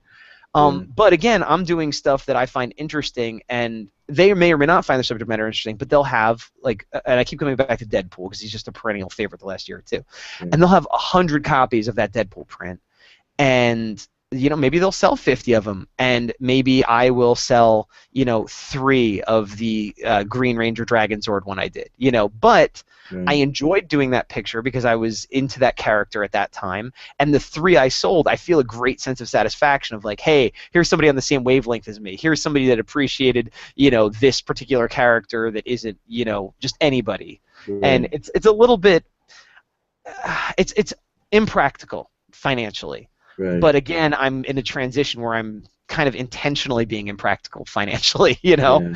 So this is sort of, for me, it's the compromise with myself that, okay, I will do licensed work, but I'm just going to do what my heart tells me, not what the Right. trends are. And so, like, going back to you, I would say do Broad City, and you might sell a print or two. Yeah. I'm not going to lie to you and say you're going to sell 100, but if you get a table cheap enough, and if you do 10 or 15 different prints, and this is kind of where I'm at now, where I have probably 20 or 30 different print designs, Yeah. and at any given show, I'll sell 1 or 2 of each, as Right. opposed to 100 of one. So I'll make my table, I'll make a few bucks, but it's harder because I can't just say, oh, well, Spider-Gwen is doing well, I'll print up 20 more. It's like I track it, and I'm like, okay, I got to order 1 more, Mothra print, and stuff like that. Actually, I've been selling buttons lately, and that's helped me out a lot. Yeah. Because I sell them for $1 each, and they cost me about $0.25 each. So I don't make a lot of money, Right. but I sell a lot every show, to the point where maybe it'll make an extra $20-30 at the end of the day, which could make the difference. Maybe that paid for parking or something. Right. And yeah, having a low. Do you do shows at all yet, or no? Oh yeah, I did a handful of them last year. I have one that I'm scheduled to do in October. I don't know. I don't know if I'll do much more or not. I'm not sure. I've been doing How like the cheap ones though. have I you made your haven't. money back at least, or? It's been so all over the place. Like the one I'm going to, like the first year, it was the first year of that show. I consider it my home show, and like, I did pretty well. I actually made a profit. Right. The second year I went, I think I didn't sell anything. Was it a And then, weekend, like a whole weekend, or just one day? no, I mean it was only one day, so it's like whatever. Okay. It's close to my house, and to me that's my home show. I'm gonna do that one no matter what every time. Right, because it doesn't cost you anything but table. Yeah, and all Yeah. my friends are there and all that stuff. Yeah. So that's cool. But and then there was another show that I did well, but that was because I sold all my Walking Dead books that I had from back in, Oh yeah. so that was cool. I was glad to make the money, but then there was other shows I did. I never really did great on just my own stuff, but Right. when I did do okay, it was when I was selling the toys I was making, not so much the comics. Right. So I don't know. It's all over the place. So it's hard to really even gauge, my No, I experience. mean I'm with you. I mean I'm at the point now where I don't think I've lost money on a table in a while, but sometimes I'll be making $20. You know what I mean? Like Yeah. I'm not coming out way ahead. And other times I'll do really well, and it's hard to guess. You're right. But I have found that having pins, and pins is just what I'm doing, but the point is that it's a low price point thing. Yeah. Helps, because if I'm selling prints, 10, 5, 10, 15, 20, whatever I'm selling them for, people might like it but not want to spend that much, or they might not have a place on the wall to hang it, they might not want to carry it, or a lot of times they'll get kids go, oh cool, monsters, and then it does, I'm not going to buy it, but $1 a pin, Yeah. you sell a lot, because, oh, I kind of like that, yeah, I'll pay $1 for it, stick it on my bag, this will shut the kid up, $1, so it might not be the most creatively satisfying thing, but in terms of helping to pay for the table, having something small, a sticker, a pin, a magnet, something like that, for $1 or so, it could help make the difference between making table or not, from all the people that kind of don't want to spend any money but will do it just because it's so cheap. Oh yeah, absolutely. I mean, pins have always been something I've kind of planned on doing, but just never gotten to. What I Mm. did do was stickers, but I don't think they have, as much weight. literally, and as pins for some reason. People just like pins, and Mm, people don't want to put money down for stickers and stuff. And usually, I do end up giving a lot of those for free, anyways. But right. Well, and I give pins away for free sometimes too. If somebody buys a print or two, I'll throw a pin in the bag, or if somebody orders a commission from me, I'll throw a pin in. yeah, Um, because that's also just good advertising. Like I have my website on there and stuff too. absolutely, definitely. But a lot of times it shows, even if I'm not making a ton of money, and I don't do a lot of shows. If I did more, maybe I'd feel differently. But it's a lot of times it's worth it to kind of get my name out there a little bit in a legit way, not in a hey, do my job for free and you'll get your name. But like I'm Yeah, literally handing out my business card to people, and I'll get commissions to do characters, like Marvel, DC type characters while I'm sitting there, which right. is then like double duty because then okay, I'm drawing your Spider-Man while you're walking around, but I'm at the table to sell too, so it's like getting Yeah, paid to work while I'm at work. And then sometimes I'll get people contact me later on, like a month later, a year later. Hey, remember me? I met you at that convention. I want you to do X, Y, and Z art for me. And so it kind of pays off down the road there. yeah, yeah. I've had Absolutely. I've had Oh, the go ahead. same email and phone number forever. Like I have an AOL email, which everybody makes fun of me for. But the reason is I will still get a call or an email from somebody that I did a job for 1,000,000 years ago that I don't even Right. remember them, but they're like, hey, like 12 years ago you drew a design for my friend's band and now I want you to do a T-shirt, and there's a job I wouldn't have had if I had changed my info. Right. So I feel like if I could help it, I'm never gonna change my info Wow. because it's free work. Yeah, no, that's good. I mean, that's probably been the bane of my existence for some things. Like I've changed so much. I mean, I've had different websites under different names. I don't even do Mm. the same kind of art from, week to week, it seems like. So like Well, I've done toys, I've done comics, I do music as well. Like it just seems yeah. like I'm a new person every time, and I mean, that's been a big part of what's kind of screwed me over. I sympathize, and I have been there. I mean, I like, like Kevin. I've been in bands. Well, not actually. I think he's had more success in bands than I have. But, I've been a singer and a guitar player and various other things up until very recently. Like, I put a CD out like a year ago, and I've also experimented with photography and other things like that. So I'm with you. The whole kind of jack of all trades, master of none sort of thing. Yeah. Um, but through it all, I've always come back to comics, like regardless of whatever else I was doing. So, and that's kind of what got me started in art to begin with. So it's sort of like it was my first love. It's my constant love.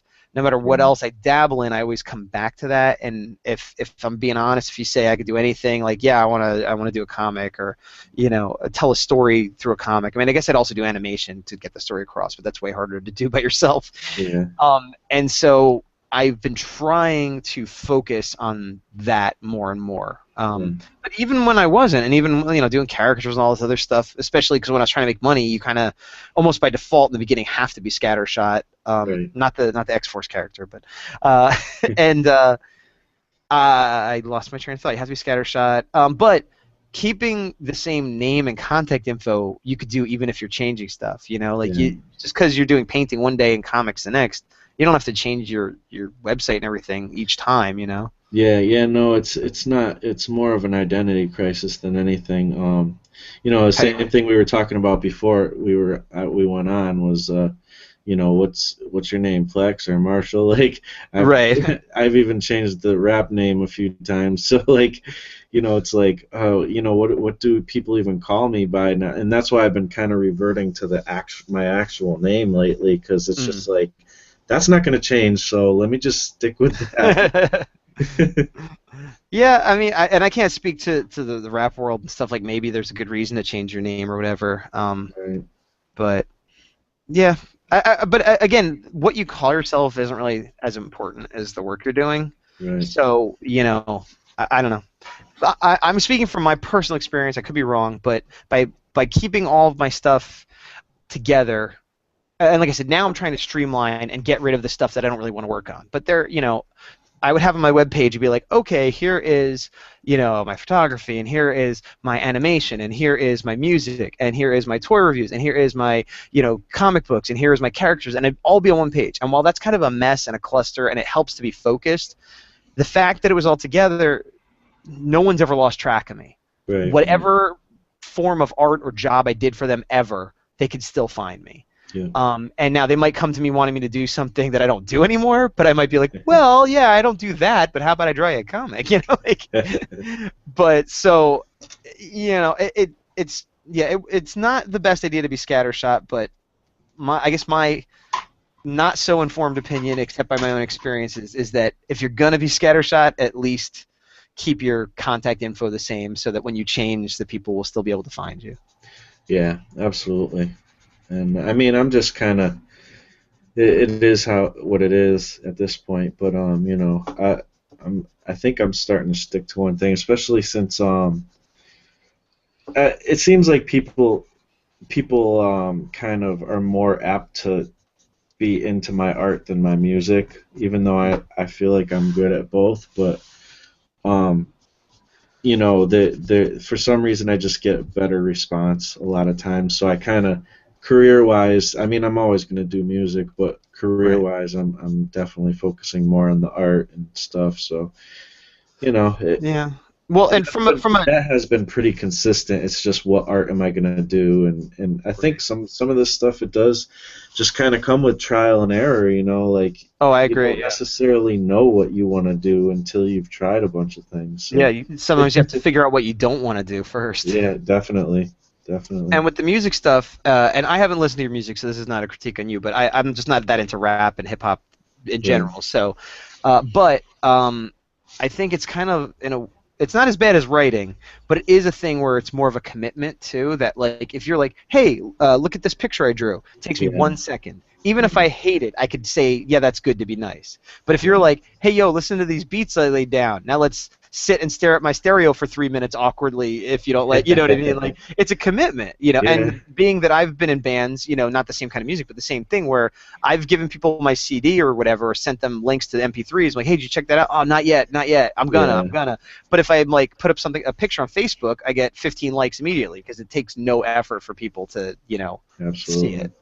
Yeah, that's definitely a thing. It's funny you talk about that, like sitting there looking at a stereo or something. I've been in that position many times. Yeah, me too. Yeah, it's so funny. And it's weird, because even if it's bad, it's terrible. But even if it's good, sometimes it's awkward. Yeah. Where it's like, yeah, I like it, but like you like feel like you're not liking it enough visually. You're like, oh, this is good. You like smile a little bigger and kind of, you know, nod at them, and like, what are you supposed to do? Yeah, it's so weird, because like even like, I love making it, and I want to share it, and I want people to like it, but I don't really want to be there when they're liking it. Like, I just don't feel like, I don't want them to be like, oh, you're awesome or you're amazing. I just want to, I don't know, like, I don't want to hear after the fact, oh, yeah, I liked that, by the way, through an email.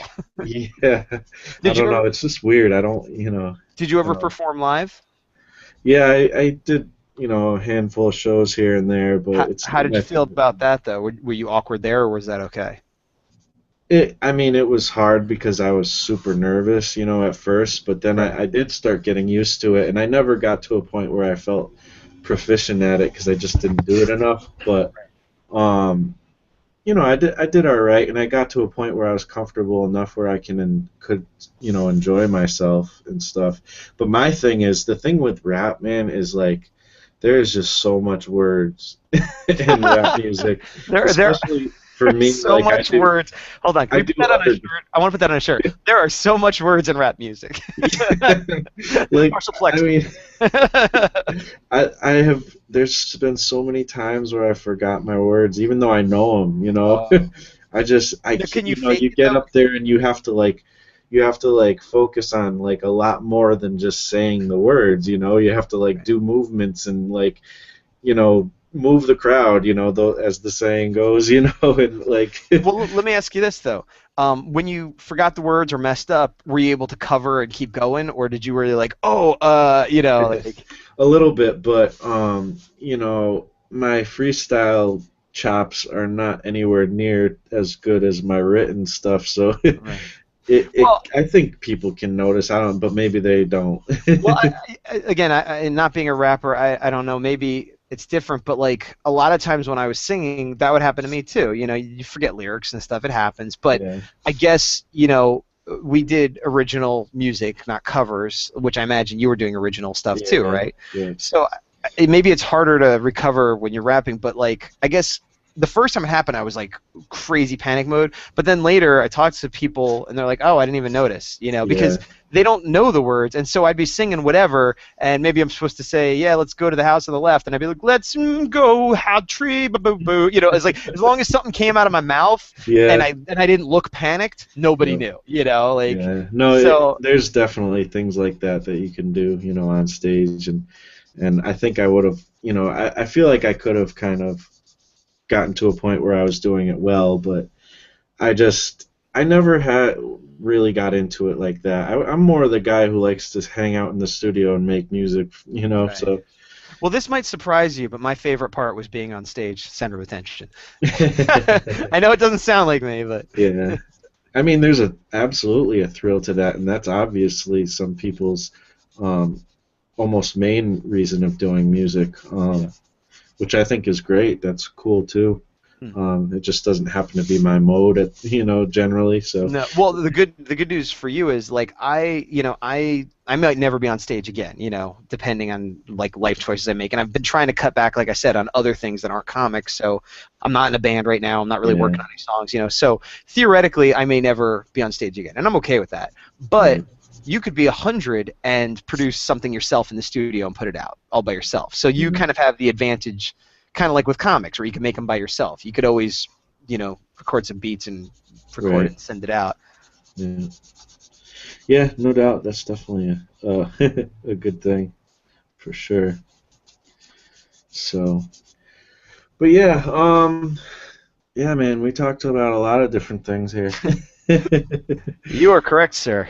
And it's definitely getting. I think we're around two-ish hours here. So, Wow. No one is going to want to watch this. Not well, because of you. Not because of you. we did have some viewers. Let me see. Where'd that window go? Okay. Yeah, I don't know how many viewers. I don't know. Oh, okay. There's a few viewers. We had some comments too from my buddy Mike actually and Dee Dee Willingham. Were they like asking us questions that we completely ignored? No, not really. But Dee Dee did say she stopped by to hand Gaz a coffee while watching. So that was cool. But yeah, no, I mean, this is the main thing with this is it's a podcast, and people more listen to it than watch it. But Yeah.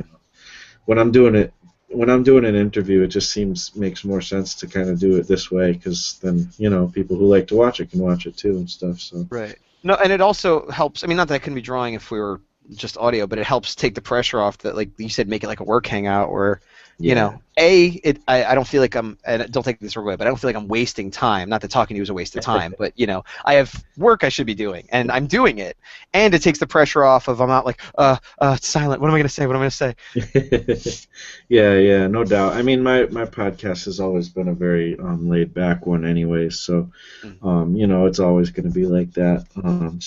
But yeah, I was definitely glad to have you on and kind of pick your brain about some of this Japanese uh, kind of media that we get into and stuff. And Yeah, I mean, I hope I helped. I'm sure there are people that know a lot more than me, but, yeah, it's I don't know. We'll see. Yeah. But I mean, just just to hear your thoughts on creativity is very interesting, and dig a little deeper into some of the stuff you talked about in your videos.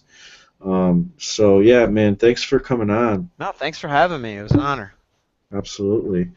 And I guess as we do, let everybody know where they can find you and everything. Sure. Well, my main personal page is gazbot.com, and you can find links to everywhere else. I'm most active on my Facebook page, which is Gaz Gretzky Illustration and Animation. I'm on Instagram as, oh man, I think it's Gaz Bomb. I know I couldn't get Gazbot.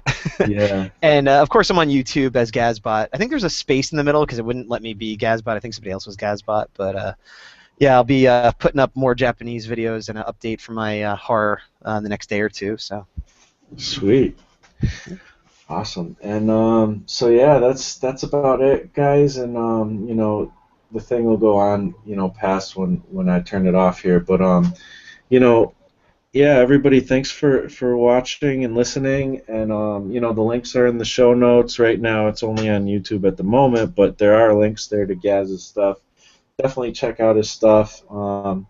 The YouTube channel is especially cool to see him live and in action, and get the updates on when this horror thing's going to be coming out. 3 years. 3 years, all right. Cool. So yeah, thanks for listening, everybody, and we'll talk to you again on the next Escape Artist podcast. Thanks, everybody.